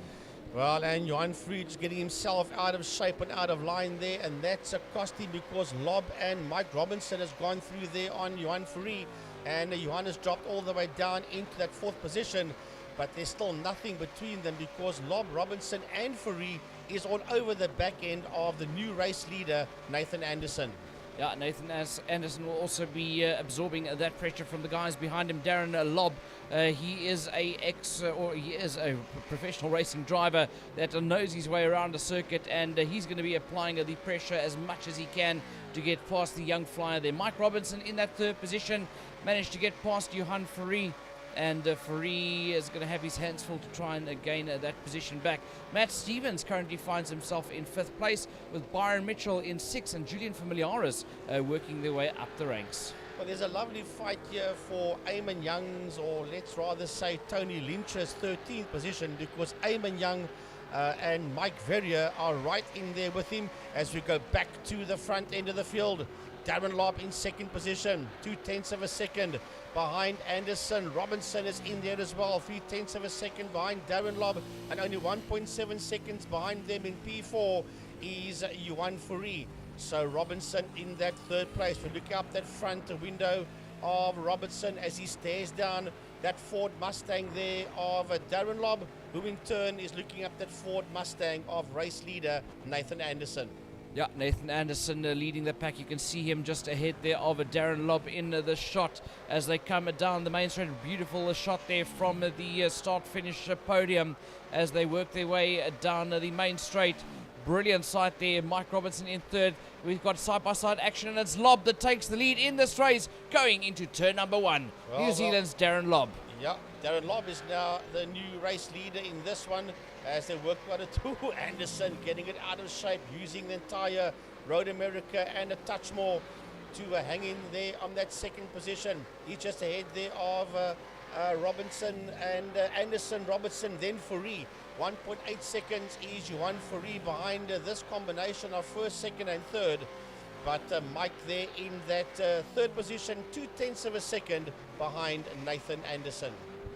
Yeah, Nathan Anderson out there in that 2nd position, 4/10. Oh, a problem there for Mike Robinson as he almost managed to get up on the inside there of Anderson. Johan Fourie is starting to fall back a bit from that 3rd place Robinson. He's now 1.8 seconds down the road from Robinson and 1.2 seconds ahead of Matt Stevens. Yeah, the last laps there was a couple of personal bests there for Darren Lobb, a 206.996 and a 207 dead there for Mike Robinson. So the green is PBs, and there's quite a few drivers down the leaderboard that's got the green personal best times for the previous lap. Right, riding on board there with Mike Robinson. And problems for Nathan. Something similar to what happened to the other young flyer, Mitchell Sparrow. Just lost the tail end of it and couldn't get the car to turn in the way he wanted. He got onto the curb actually and lost the tail end there. Yeah, he clipped the grass on his right-hand side and that chucked him all the way to the left-hand side there on the grass and on that curbstone, as FC said, and then across the grass and into the Armco barrier on the left-hand side of the track. So that will mean a lot of work for him to fight back from there, but it's all about Darren Lobb that sits there in a P1. Mike Robinson in that 2nd position. Byron Mitchell is there in a P5, and Mitchell and Matt Stevens is all over the back end there of Johan Fourie as Nathan Anderson makes his way into the pits. Keep in mind that with this race being a longer event, there is 2 pit stops. You're not going to be able to make it on one, according to the information that we have to hand, and it's going to be interesting to see how they're going to play it out. It's quite a big fuel window. It's not a small fuel window, so you can pretty much link it up to when there is damage on your car if need be. But having said that, any extra time to fix damage is going to take you a long way down the leaderboard. Well, a big thanks to Neil Brunt here from Tiny's Pit Box. He did some homework off air, and there is a time that Johan Fourie and Darren Lobb did race together, Gaza, and they did race Bridgestone production cars together back in the day. Tiny was telling me here in 2008. So Tiny from Tiny's Pit Box, Emil Brunt, a big thanks for that info. Right, so that is Darren Lobb currently leading this race with a 2 minutes 6.356. He's a personal best. out there in this one. Mike Robinson finds himself in that second position, with Johan Fourie currently sitting in third, 2.2 seconds down from our second place man. Matt Stevens in that fourth position, actually starting to get closer there to the likes of Johan Fourie. Yeah, Matt Stevens there in P4, 3/10 of a second behind Johan Fourie, with Byron Mitchell. He just crawled up that leaderboard slowly but surely. Byron Mitchell in that fifth position. He's 4/10 of a second behind Matt Stevens there in P4. And then Julian Familiaris of Durant Motorsport, 1.2 seconds behind Byron Mitchell. Remember, in the second race, he had no bootlet and no wing on the back of that boots. He really battled with that car, but Julian finding himself there in sixth position, now 1.1 seconds behind Byron Mitchell. Another 4 seconds down the road is Barry Mannon for New Zealand, with Mitchell Sparrow finding himself in that eighth position after leading this race earlier. That is Sparrow out there in the number 71. Jason Coetzee, he's in the pit lane in car number 9, as well as Leighton Fourie and Matt Shorter. The South Africans are diving into the pits there. Is this strategy? Well, it's an hour and 10 or 30 laps. We've done 8 laps so far, and we find Coetzee, Fourie and Shorter in pit lane. So it might be, we'll have to look and see how this one pans out towards the end of it. So Matt Stevens is there in that fourth position. Yes, Gary was just saying something here off air. It could also be to get out of the traffic. Yes, I agree with that, because if you're stuck in a high-speed jam, you'd rather bring a driver in and get him out into clear air. But that would then mean you're going to have to maybe make another pit stop towards the end of it, and that could catch you out. But yeah, as we said, time will tell to see what's happening out there, FC, as Matt Stevens goes through and he puts the move there on Johan Fourie.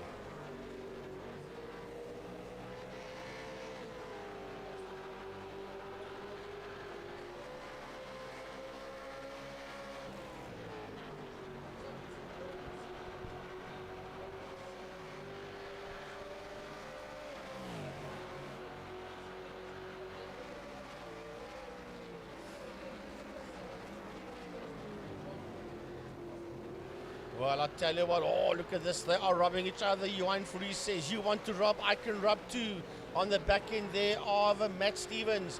Fourie will not go down with a fight. He knows he's got the SA boys in there behind him. And he's probably saying, come on, Byron and Julian, let's work together.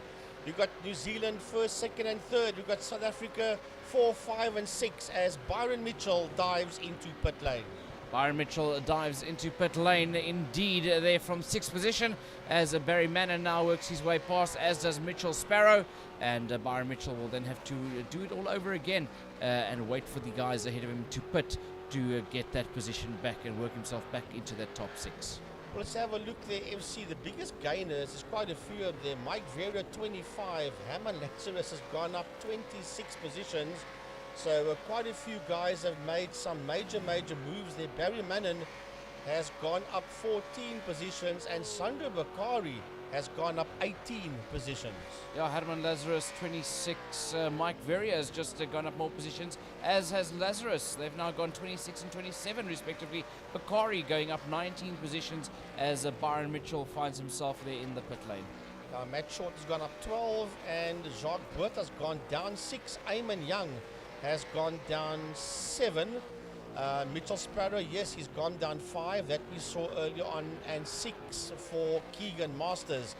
But I think there's more gainers than what there's losers in this one, as we are on lap number 9, as we ride aboard here with Byron Mitchell.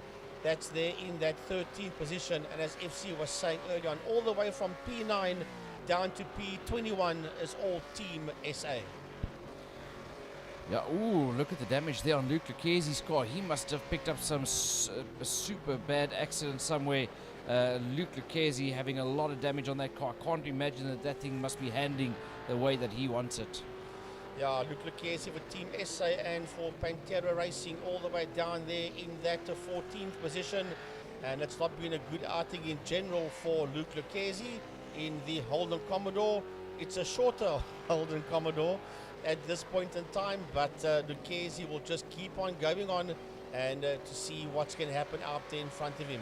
What's happening in front of him is the fact that that man, Darren Lobb, sits out there in P1 in the Ford Mustang, and he's 2.4 seconds ahead of Mike Robinson in second position, who in turn is 5 seconds ahead of Matt Stevens. But Julian Familiaris is under a second there, just behind Matt Stevens. Yeah, Familiaris under a second there from Stevens. He's on the move in that fourth position. Johan Fourie in a fifth. Ooh, Barry Mannon also having a lot of damage on that Ford Mustang of his. And Mitchell Sparrow FC is making his way into pit lane. Ah, yeah, another car diving into the pit lane, and this time it is Mitchell Sparrow. Right, Mitchell Sparrow makes his way into pits. Tony Lynch and Mike Verrier come through. They will take that place away from Sparrow. Look at Mike Verrier. Mike Verrier through on the inside there of Tony Lynch. Yeah, but Tony Lynch not going to get back out of it.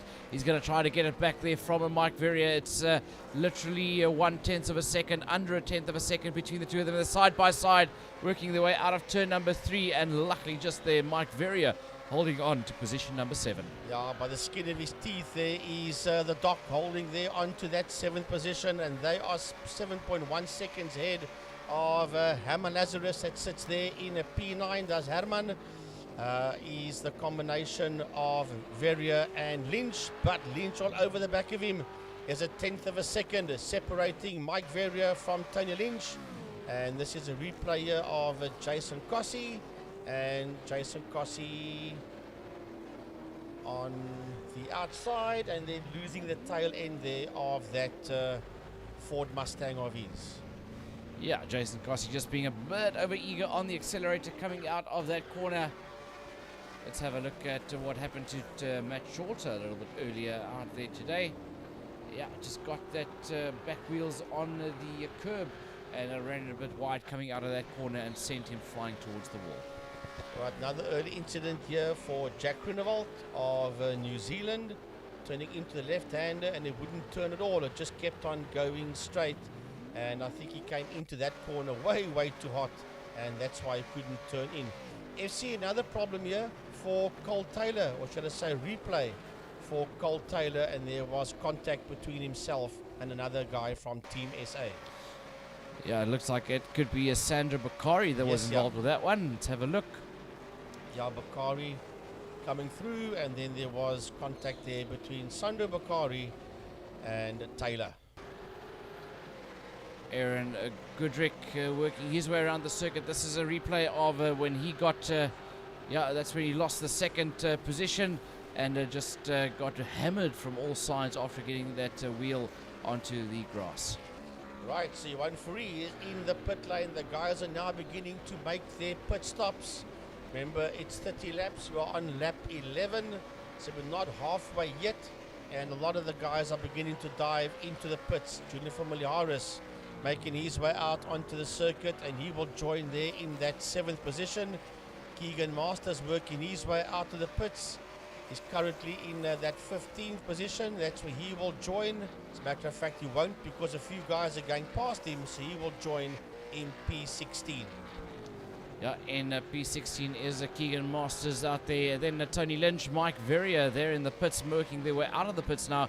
Iman Young in that 18th position, followed by Luke King, Jacques Butter, Sandra Bakari. Peter Ubad has worked his way up into 23rd, followed by Noor Hendricks and Luke Lucchesi having to do all that work again.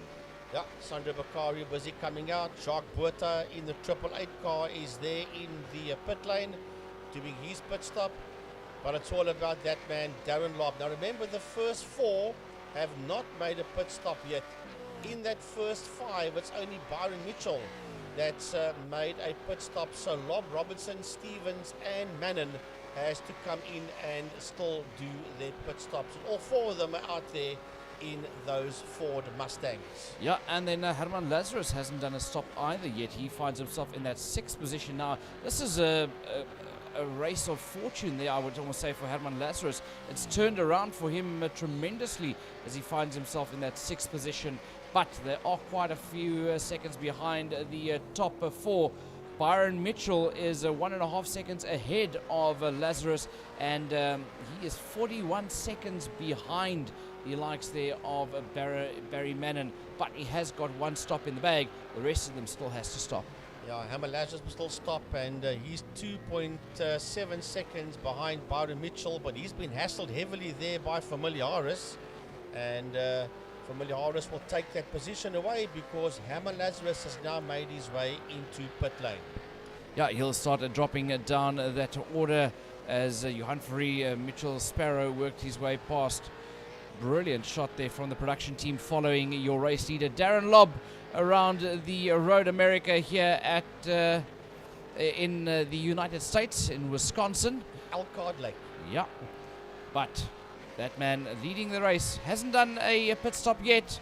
He's going to have to come in pretty soon, and he's only 3 seconds ahead there of Mike Robinson, and another 6.9, almost 7 seconds ahead there of Matt Stevens. So New Zealanders versus South Africans in America. I love it. So we have a look at Matt Stevens there in that third position. Oh, the gaps is massively big now between everybody in that top 7. It's only Mitchell Sparrow that's in P8 that's having a go there at Johan Fourie.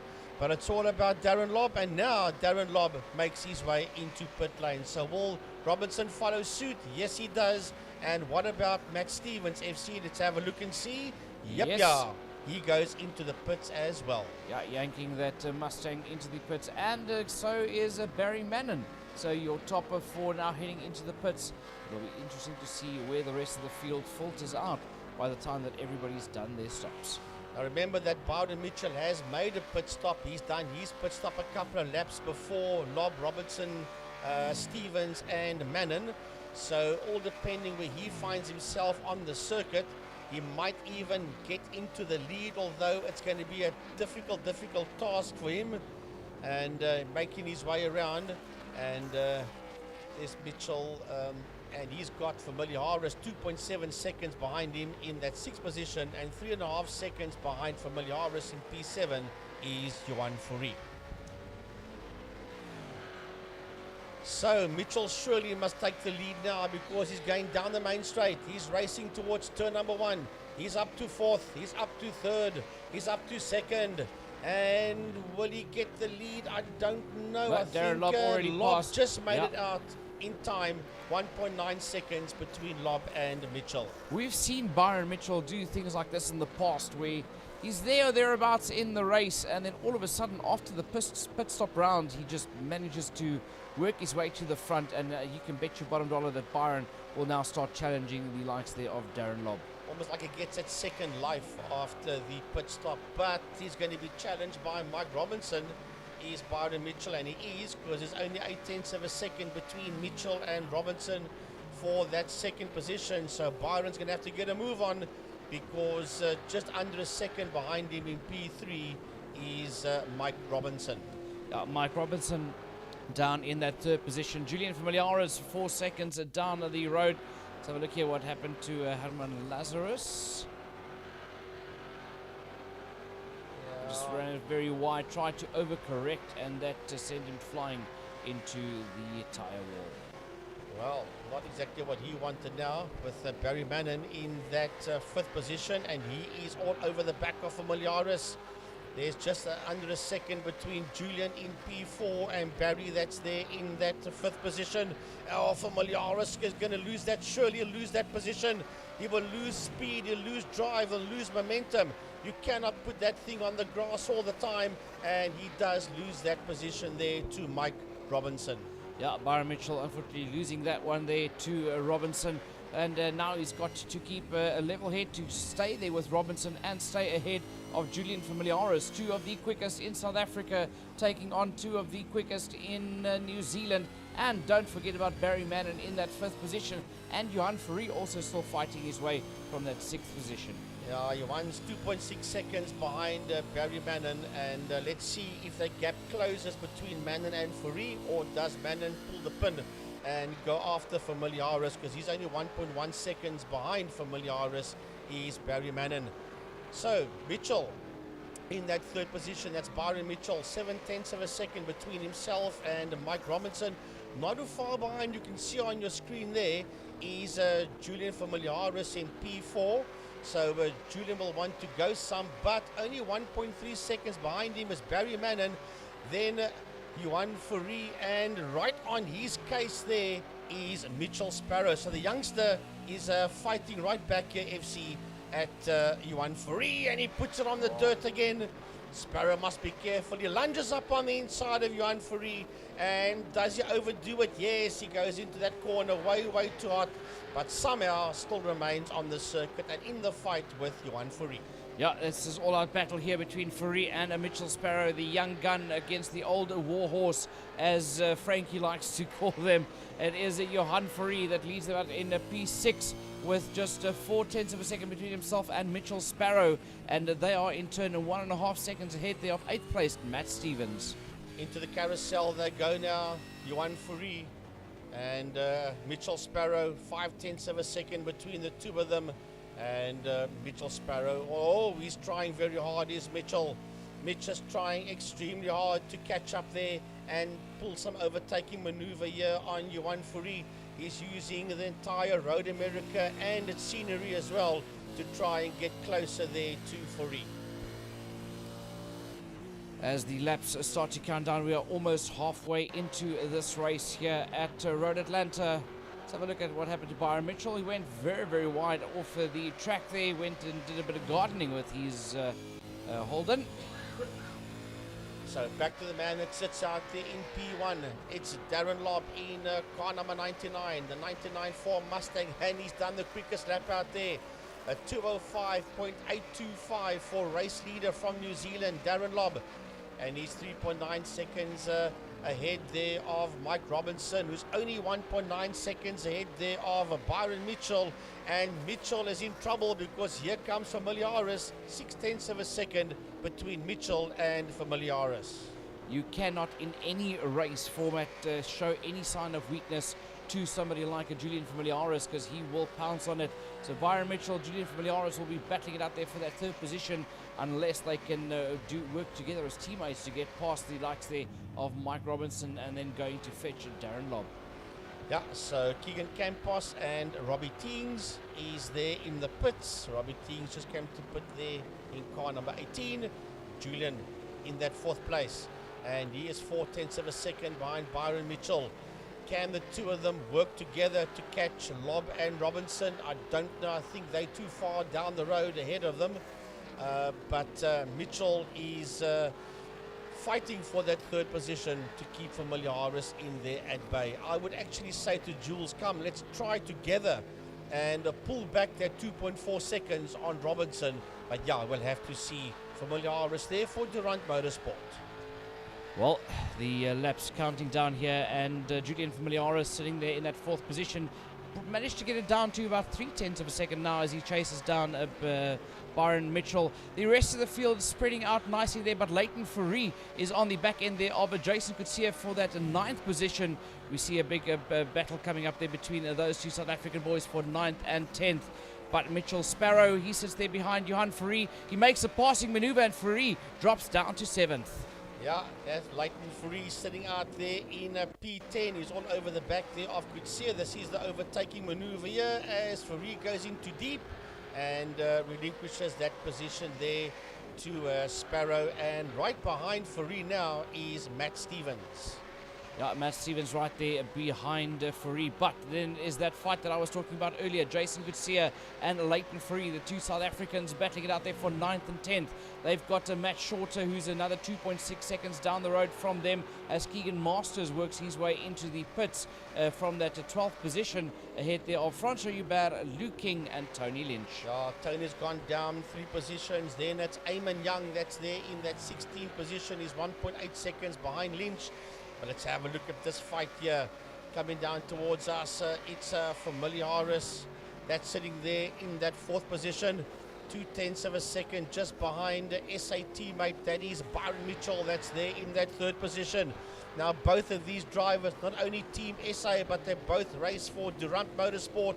Are they going to work together as a Durant Motorsport team and try and go after Robinson? As a matter of fact, there's now 3 seconds between Mitchell and Robinson, and yeah, they're bogging each other down, to be quite honest with you. and I don't think they're going to catch up to the man that's in that second position right now. Yeah, at this rate, Frankie, as you say, I don't see that happening anytime soon with them racing so hard against each other for that third and fourth position. And in the meantime, they've also got to keep an eye on Barry Mannon, who is slowly but surely creeping closer and closer in that fifth position to the back end there of Julian Familiaris. It's now already gone down to 1.9, but there's a passing maneuver. It's Familiaris has passed Julian Familiaris up into third. Yeah, Julian has gone up into that third position. That's probably the best thing that could have happened. Maybe Byron said to him, listen here, just go through. I cannot catch Robinson. Let's see if you can go and catch that man there in second position. And then just tow me with you. And then let's see what we can do from there, because he just literally let him drive around him on the outside. Then a wiggle of the car just to say, well, okay, bud, let's see what you can do. Can you close up that gap on Robertson? Because I cannot. And if I can come with you, then we are both in for a shout. About 35 minutes left in this race until we conclude everything out here. 35 minutes or 13 laps as we see Matt Shorter coming into the pits. There's about half distance here for the guys, and we'll have to see what happens in this race. Biggest gainers so far, Luke King, 20 positions gained from the start of this race, along with the likes of Mike Verrier, who's climbed 19 positions since the green lights went out. Well, Mitchell Sparrow is coming under attack here from Johan Fourie and from Matt Stevens. That's the three cars you see there in your frame, in your picture on your television screen now. That is Mitchell Sparrow, Johan Fourie and Matt Stevens. 6/10 of a second between Fourie and Sparrow, and 4/10 of a second between Fourie and Stevens. That is in there behind him. So they are going one-on-one there for that sixth position, currently being held there by the young gun, Mitchell Sparrow. Yeah, Mitchell Sparrow in sixth. Johan Fourie that's going to try to get that position back. Matt Stevens believing he's got a chance to get into that position as well. Looking back from Johan Fourie towards the likes there of Matt Stevens, and that's how close it is between them in that seventh and eighth position, with Mitchell Sparrow just ahead of them there. Brilliant shot there from the right-hand back wheel of that Holden of Leighton Fourie. Johan Fourie, sorry. Well, the leading Holden is Byron Mitchell, and that is the leading Holden, and then the second Holden is Johan Fourie, the man that you see there on screen right now, who is just under a second behind Mitchell Sparrow. And then 5/10 of a second between Johan in P7 and that man there in P8 in the Ford Mustang, namely Matt Stevens. Then behind them we've got a couple of SA boys in P9, 10, 11 and 12. That's Leighton Fourie, Jason Coetzee, Luke King and Matt Shorter, as we stay with that fight that's heading there into turn number 1. And here comes the man in P9, Leighton Fourie, only 1.5 seconds ahead there of Jason Coetzee. Yeah, Jason Coetzee currently in that 10th position. He is 1.8 seconds behind Fourie. Luke King, 22.9 seconds there behind Coetzee, with Matt Shorter currently in that 12th position, 4 seconds down the road. Tony Lynch and Eamon Young, though, getting closer and closer to the back end there of Matt Shorter. Shorter might be in trouble pretty soon. Yeah, Matt Stevens is all over the back end there of Johan Fourie, who's internal over the back end of the Ford Mustang there of Mitchell Sparrow. So it's not done and dusted yet for Sparrow's 6th position. Sparrow's 4.5 seconds behind Barry Mannon. As we have a look at the nation's flags there, the New Zealand flags and the Republic of South African flags there. What a lovely sight to see the New Zealand drivers and the SA drivers going one-on-one. If you can go one-on-one in a rugby and a cricket field, why can't we go one-on-one in a racetrack? Nothing wrong with that. 100%, and I look forward to seeing the end result of this one. A lot can still happen in this race. Only 38 minutes done and dusted, only 18 laps in the bag, and as they say, it's not over until the Fat Gazza sings. Mike Verrier in that 17th position. He's 4/10 of a second behind Keegan Campos. Mike in P17, Keegan there in P16. Mike Verrier for Team SA, Rico Bala Racing and A-Call 24/7.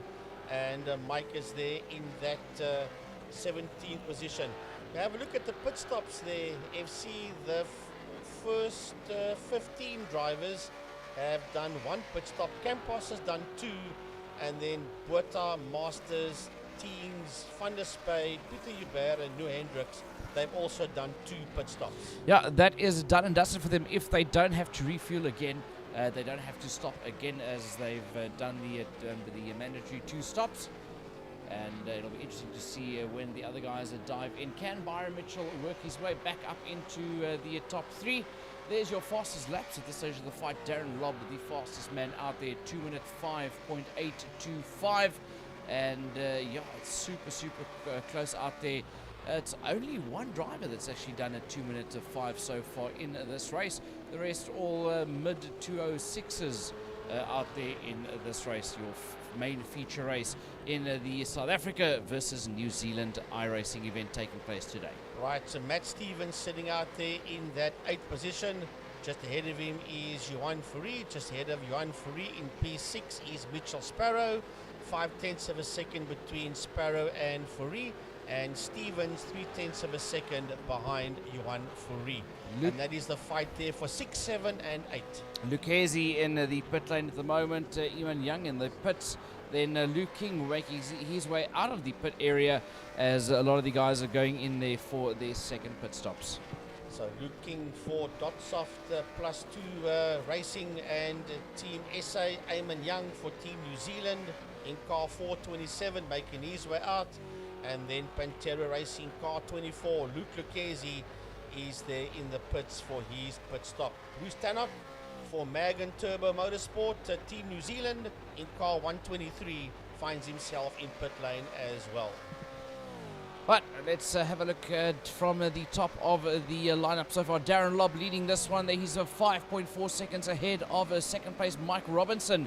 Julian Familiaris another 3 seconds down the road, with Byron Mitchell sitting in that 4th place ahead of Johan Fourie now, who finds himself in P5. Yeah, it's Familiaris, Mitchell and Fourie. And there's only 3/10 of a second between him and Matt Stevens. That's the 2 cars you see in your frame coming through there, as Barry Mannon for Team New Zealand in car 118 makes his way into the pit area. But Johan Fourie's been hassled heavily there. Johan Fourie in that 5th position with Matt Stevens right in there behind him. 2/10 of a second between Fourie and Stevens, fighting it up for that last position in the top 5. Yeah, Stevens fighting it out there with Fourie for that last position. Then Leighton Fourie finds himself in that 7th position, 5 seconds down the road there from Matt Stevens. Then Jason Gutsia in 8th position. He's 3.8 seconds down from Leighton Fourie. Matt Shorter in 9th, and he's now got a nice big breathing room between himself and Mitchell Sparrow. That's 10 seconds between the 2 of them, with Barry Mannon in 11th, Tony Lynch in 12th positions, but in the pits. Yeah, and then Keegan Campos takes that position away from him because he's there in the pit lane. But let's have a look here. It's still Matt Stevens in P6. That is 4/10 of a second behind the man in P5, namely Johan Fourie. Fourie in that 5th place, going under that bridge and diving into that right-hander. Fourie is defending that 5th position, which means he's 8.7 seconds behind the man in 4th position, namely Byron Mitchell. But Matt Stevens has not given up. Matt Stevens has not given up on taking that 5th position away there from Johan Fourie. Into the right-hander they go.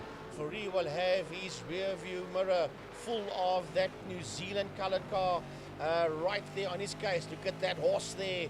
That is a lot of ponies under that Mustang's bonnet, and that running horse will tell you that, as that Holden Commodore of Johan Fourie is making his way into the pits.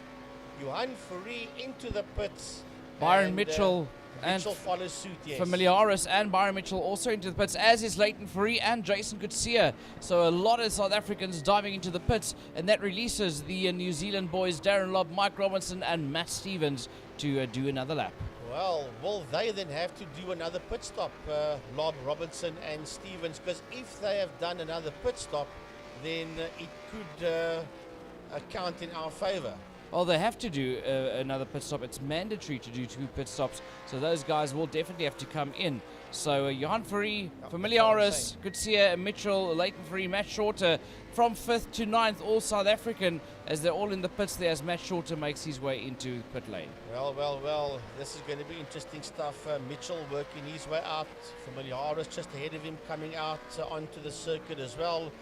They will filter in there in P4 and 5, Julian and Byron Mitchell.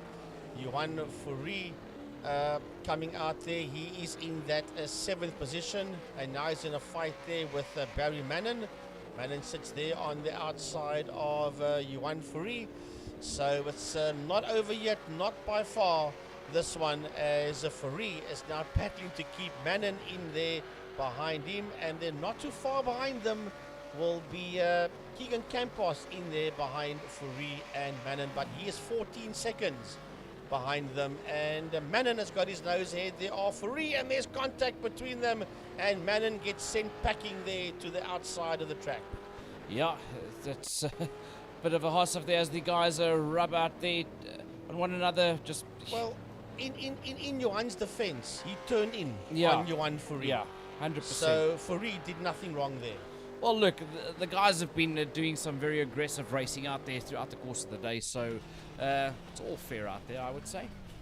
Yeah, but you can't turn in on somebody if you're on the outside of the circuit and try and push them out the way to gain track position, and that's exactly what he tried to do there, and Johan was not going to give in to that when he just stomped on the loud pedal and said, try your best, bud, you're going to come off second best. 100% there for Johan Fourie, who's up in that 7th position ahead of Barry Mannon. Keegan Campos in 9th, Jacques Buerta in 10th with Leighton Fourie. Fourie riding on board with him now. He is starting to creep closer and closer to the back end there of Jacques Buerta in that 10th position.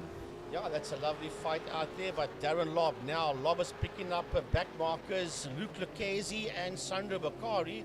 Those are the back markers. First Luke Lucchese, and then quite some distance down the road, and not too far down the road, will be the man that's in 20th position, named is Sandro Bakari. So Darren Lobb now well there in between the back markers. I wanted to say it felt like I woke up in the twilight zone this morning, because I never thought I'd ever hear saying coming up on Luke Lucchese, the back marker. Correct. It feels very weird to say that, but it is what it is. And Luke will also not like the fact that we said that, but as I said, it is what it is, and there's no change in that. So Darren Lobb still sitting out there in P1, 4.7 seconds behind Mike Robinson. That is there in that 2nd position. Jacques Buerta is a 0.2 of a second behind Leighton Fourie. That's the fight you see there, car 46 and car 888 going through there, and that is Jacques Buerta. And right there ahead of him is Leighton Fourie. Let's have a look here. Darren Lobb busy working his way through the final corner. Is he going to dive into the pits? No, he does not. Decides to do another lap as he's busy putting a lap there on, is that Luke Lucchese? Yes, as Robinson, the man in P2, dives into pit lane. So, Matt Stevens, what's he going to do? Is he going to dive into pit lane, or is he going to go on straight and do another lap? He follows suit with Darren Lobb and decides to do another lap. So Mike Robinson must have felt that he can maybe get an advantage to get out of the traffic and go in now instead of eking it out another lap. Right, so there is Mike Robinson busy making his way into his pit box for his pit stop. Familiaris is there in that 4th position for Durant Motorsport. And then Byron Mitchell in there behind him now. They have all done their 2 pit stops, Familiaris and Mitchell, as Robinson makes his way out, and he will falter in there in that 3rd position. Yeah, 3rd position, 24 seconds behind second place Matt Stevens, who is 21 seconds behind your race leader Darren Lobb. But those first two still have to do their pit stops, as does Mike Verrier, as does Sandra Bakari, Herman Lazarus as well. The rest mostly has done their mandatory 2 stops in this race. Somebody diving into the pits there. That is Jacques Butter. Yeah, Jacques Butter. And Mike Verrier also diving into the pits. Yeah, the doc making his way there into a pit lane. Dr. Mike Verrier from Rica Barlow Racing, April 24/7 Team SA in car 31. That is Mike Verrier that's making his way there into the pit lane. Right, so Lobb is sitting out there in P1. But there is nearly 22 seconds FC between Darren Lobb and Matt Stevens, and then there's nearly 24 seconds between Stevens and Robinson in that third position. I think Lobb's got Matt Stevens covered as Sandra Bakari dives into the pit lane. I think Lobb's got Stevens covered, but I'm not too sure on what will happen with Mike Robinson, because remember, Matt Stevens still has to do a pit stop. Mike Robinson is done. He can now just put his foot on the loud pedal and keep on accelerating to try and make up as much time when Darren does decide to come in for his pit stop. As we have a look at Sandra Bakari in the pits. Yeah, Sandra Bakari there in the pit lane, coming in there for his pit stop. So Darren Lobb and Matt Stevens have only done 1 pit stop. They have to do another pit stop, and there is Darren Lobb coming through. Behind him is the man that he put a lap on, and it's hard to say this, Luke Lucchesi. He's been lapped there by race leader Darren Lobb, and Lobb is 0.6 of a second ahead of him. Pulling away there from Luke Lucchesi is Darren Lobb, sitting up there in a P1. There you see them in the same picture, but that is your leader, and Lucchesi's been lapped, and he finds himself in that 17th position. Yeah, in 17th. Never thought I'd say that. Luke Lucchesi out there. Herman Lazarus finds himself in 18th, but he still has to do that mandatory second stop. Jacques Butter is out there as he makes his passing maneuver there on Herman Lazarus. Behind them, Peter Hubert has had a very quiet race out there in the 20th position ahead of Aaron Goodrick. Noah Hendricks, Mike Verrier, Shane McLeod, and Willem Butter all out there in those positions. But it is all about the guys at the front that still has to do their pit stops. Darren Lobb and Matt Stevens, will they be coming in, or will they eke it out as long as possible? Well, we'll have to see if they can eke it out as long as possible. There's Aaron Goodrich. He's going to put a lap there on Herman Lazarus. Aaron making his way around the circuit there. Aaron is in that 20th position. Well, not put a lap on him, but overtaking maneuver, I should say there, because they're on the lead lap. There's a 0.5 of a second between Lazarus and Goodrich, and that is that fight there for that 19th position, because behind him is Peter Hubert, Noah Hendricks, and Mike Verrier. So they're all having a go there, but Herman Lazarus has dived into pit lane. Yeah, Lazarus in the pit lane with a lot of damage to that car, the number 69 car. Look at that, no bonnet left on that Ford Mustang whatsoever. So Herman Lazarus coming in for stop number 2. So Noah Hendricks there in that 21st position, and there's 0.4 of a second between himself and Peter Hubert. This is a whole team SA out there. They're fighting one-on-one there with each other. That is Hendricks in 21st, Hubert just ahead of him there in 20th, and then Mike Verrier just behind Hendricks in 22nd. Yeah, and looks like Herman Lazarus has missed his pit box. We've got a new fastest time, and it's not Darren Lobb, it's Mike Robinson, the 2:05.763. Mike Robinson proving to be very competitive out there. He's making a point to tell Darren Lobb and Matt Stevens that you guys have got to start picking up the pace, because I am, and if you don't pick it up, I will leapfrog you in these closing stages of this race. 53 minutes done and dusted, 25 laps done and dusted out of 35 or hour and 10 minutes, whichever arrives first. We'll have to look and see. Noah Hendricks working his way around there in car number 901. Keegan Campos in P11 is there in pit lane as well. He's Keegan Campos, and there he comes in that 32 car, that Ford Mustang of Keegan Campos making his way into the pits. for a routine pit stop. But it's all about Darren Lobb at this point in time, man, and he is going to put a lap there on Eamon Young. Still 10 seconds down the road for Lobb on Eamon Young, but that will be his next victim. But he's going to have to come into the pits because remember, he and Matt Stevens have not made their second pit stop yet, as Darren Lobb dives into the pits for his second one, FC. And here comes Matt Stevens, and surely he's going to have to follow suit. Yeah, we'll have to wait and see what he does. Will he peel off to the right? Matt Stevens, let's have a look. Runs it wide out of the final corner, and he does not go into the pits, so he's doing another lap.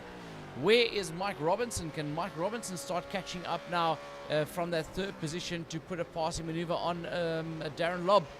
Here comes Matt Stevens. Matt Stevens now in the lead of the race. Lobb still in the pits. Here comes Mike Robinson around the final corner. Oh, no, down the straight now.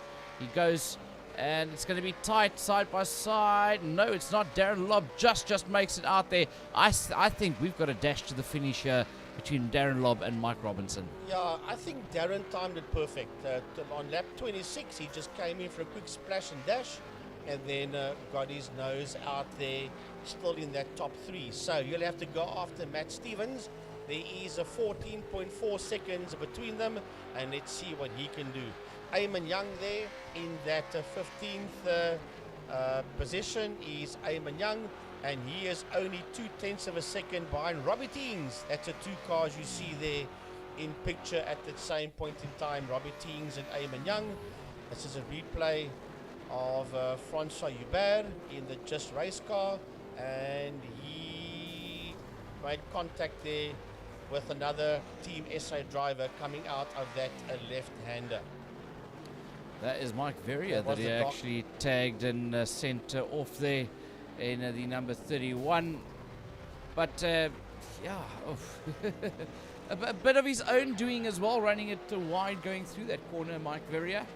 And unfortunately, the guys having nowhere to go. Luke Lucchesi had a bit of a moment there, got it all wrong and dumped it into the tyres. Right there under that Speedville bridge, just before you go into the carousel, that is where he stuck it away. Robbie Teens are coming there into the pit area. Robbie pitting out of P16.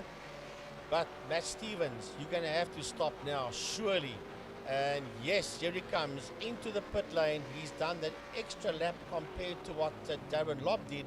And now it is Matt Stevens that pits out of the lead. Yeah, Matt Stevens diving into the pits for his final stop, for what he would hopefully hope is his final stop, his final mandatory stop, as Darren Lobb is going to go up into the lead. And Matt Stevens will probably come out in the third position just ahead of Julian Familiaris, but it's going to be tight. Familiaris there in that fourth position. Will Stevens hold on to that third place, or will Julian come through? Will Byron come through as well? Here comes Matt Stevens. The car drops down on its wheels as he rolls towards the pit lane, and Familiaris has got him, and Byron Mitchell has got him as well.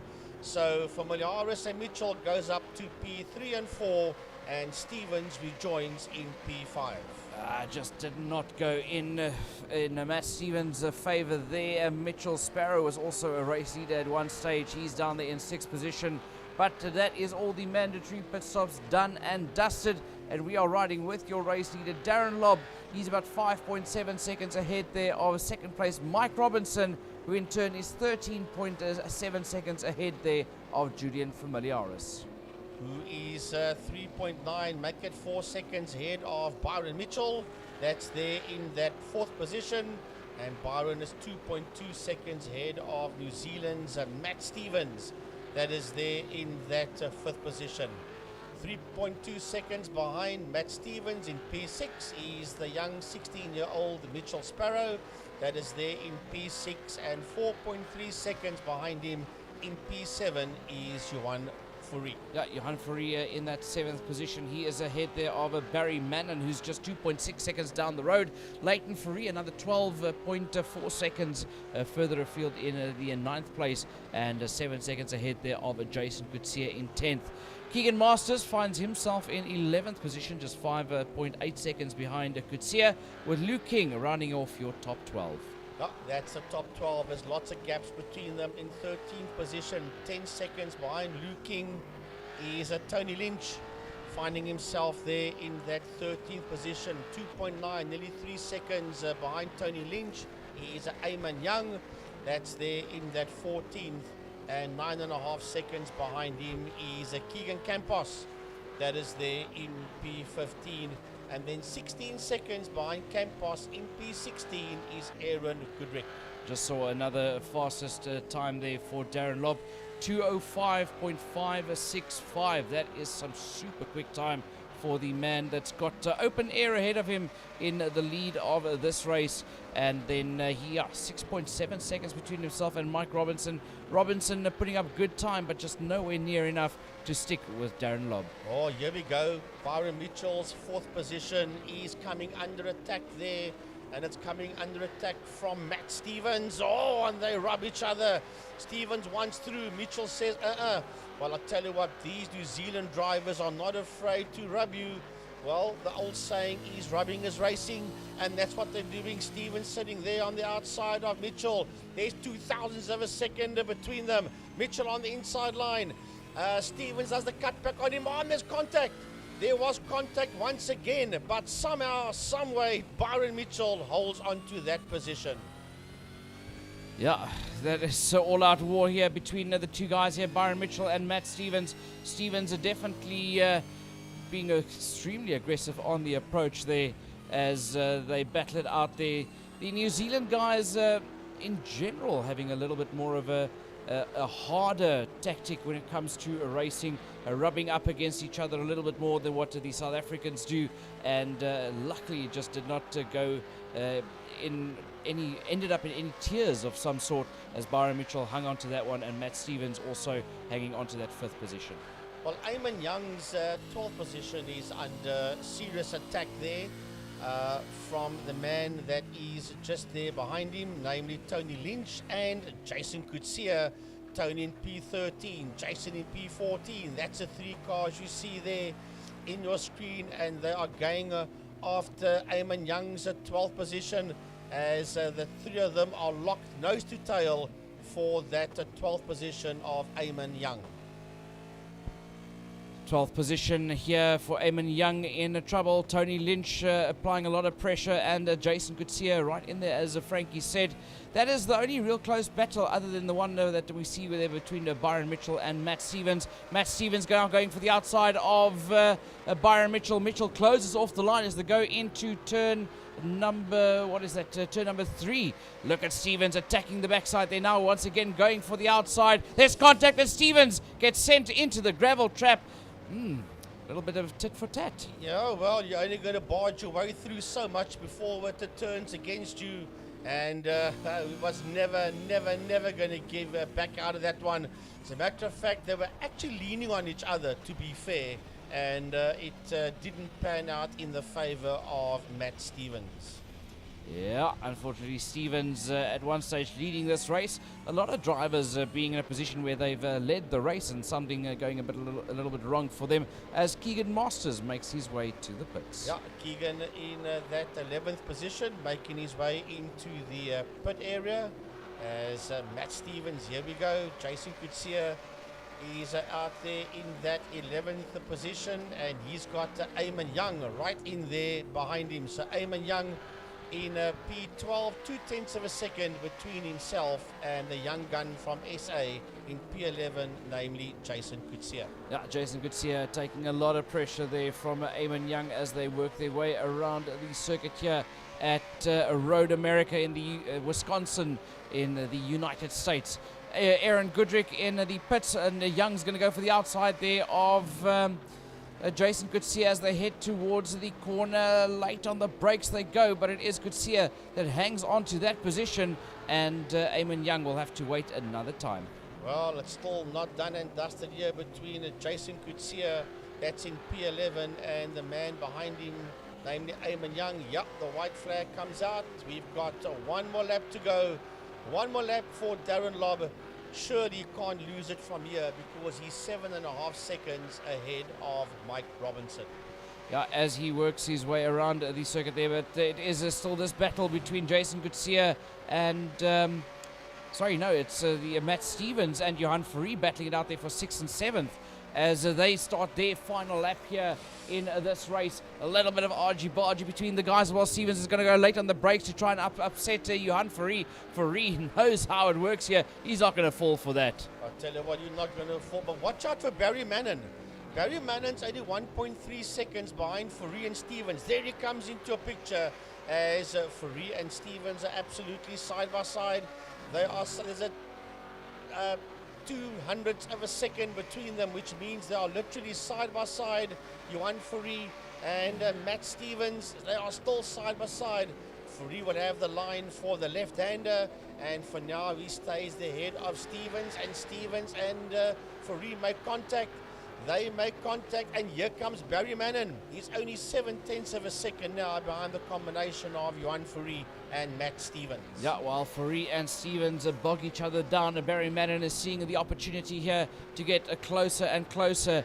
But the final quarter of the circuit belongs to this man, Darren Lobb. He's going to go through the final corner now pretty soon. He's going to go into that right-hander and then at speed down in the main straight. This is your race leader and your race winner as Fourie and Stevens still battle it out. But Darren Lobb takes the checkered flag in the feature race here for South Africa versus New Zealand. In second, it will be Mike Robinson in the also for New Zealand, 7.5 seconds down the road, with Julian Familiaris that'll bring home that car of his in third position. Yeah, Robinson crosses the line and takes the flag there in that second position. 16 seconds behind him is Julian Familiaris. He's happy chappy. And Byron Mitchell, 6 seconds behind him, will finish in that fourth position. New Zealand first and second, South Africa third and fourth as Mitchell Sparrow crosses the line, and then Matt Stevens eventually got his nose ahead there of Johan Fourie at the checkered flag. Yeah, Barry Mannon had to dive into the pit lane. We'll have to see where he will finish. Has he got enough? Yeah, he's got enough time. He finishes in 8th position. Luke King will bring that car home in 9th position. Yeah, then Jason Kutsia will finish in 10th. He's nearly 14 seconds behind him as we watch Luke King in P9 in the .soft +2 plumbing and Team SA car working his way towards the checkered flag. And but that is some excellent racing out there. Kossi crosses the line and finishes his race in 9th position, and then Jason Kutsia will finish in P10, nearly 14 seconds behind Luke King. Eamon Young brings it home in 11th, ahead there of Keegan Campos, just to the line there, Keegan Campos. Then Tony Lynch that will bring it home in 13th, followed by Keegan Masters, Leighton Fourie, Robbie Teings, Noah Hendricks, Aaron Goodrick, Luke Lucchesi, Peter Hubert, Matt Shorter, Sandra Bakari, Peter van der Spey, Shane McLeod and Willem Botha. Well, it was absolutely unbelievable. And if you have a look at our guys from South Africa and the superstars from New Zealand, it's pretty much all mixed up. So yeah, it's hard to say which is the best, but you'll have to say New Zealand because the feature race was won by Darren Lobb from Mike Robinson. So well done to the drivers from South Africa. Well done to the boys from New Zealand. An excellent performance. There we go. There's the results from the feature race. Darren Lobb and Mike Robinson on the first two steps of the podium for New Zealand. The third step will go to South Africa's Julian Familiaris with Byron Mitchell for South Africa, bringing it home in 4th. Then in 5th place for New Zealand, Mitchell Sparrow, and 6th for New Zealand, Matt Stevens. 7th for South Africa is Luke King. 8th for RSA is Johan Fourie. Then P9 for New Zealand is Barry Mannon. And then for South Africa in P10 is Jason Kutsia.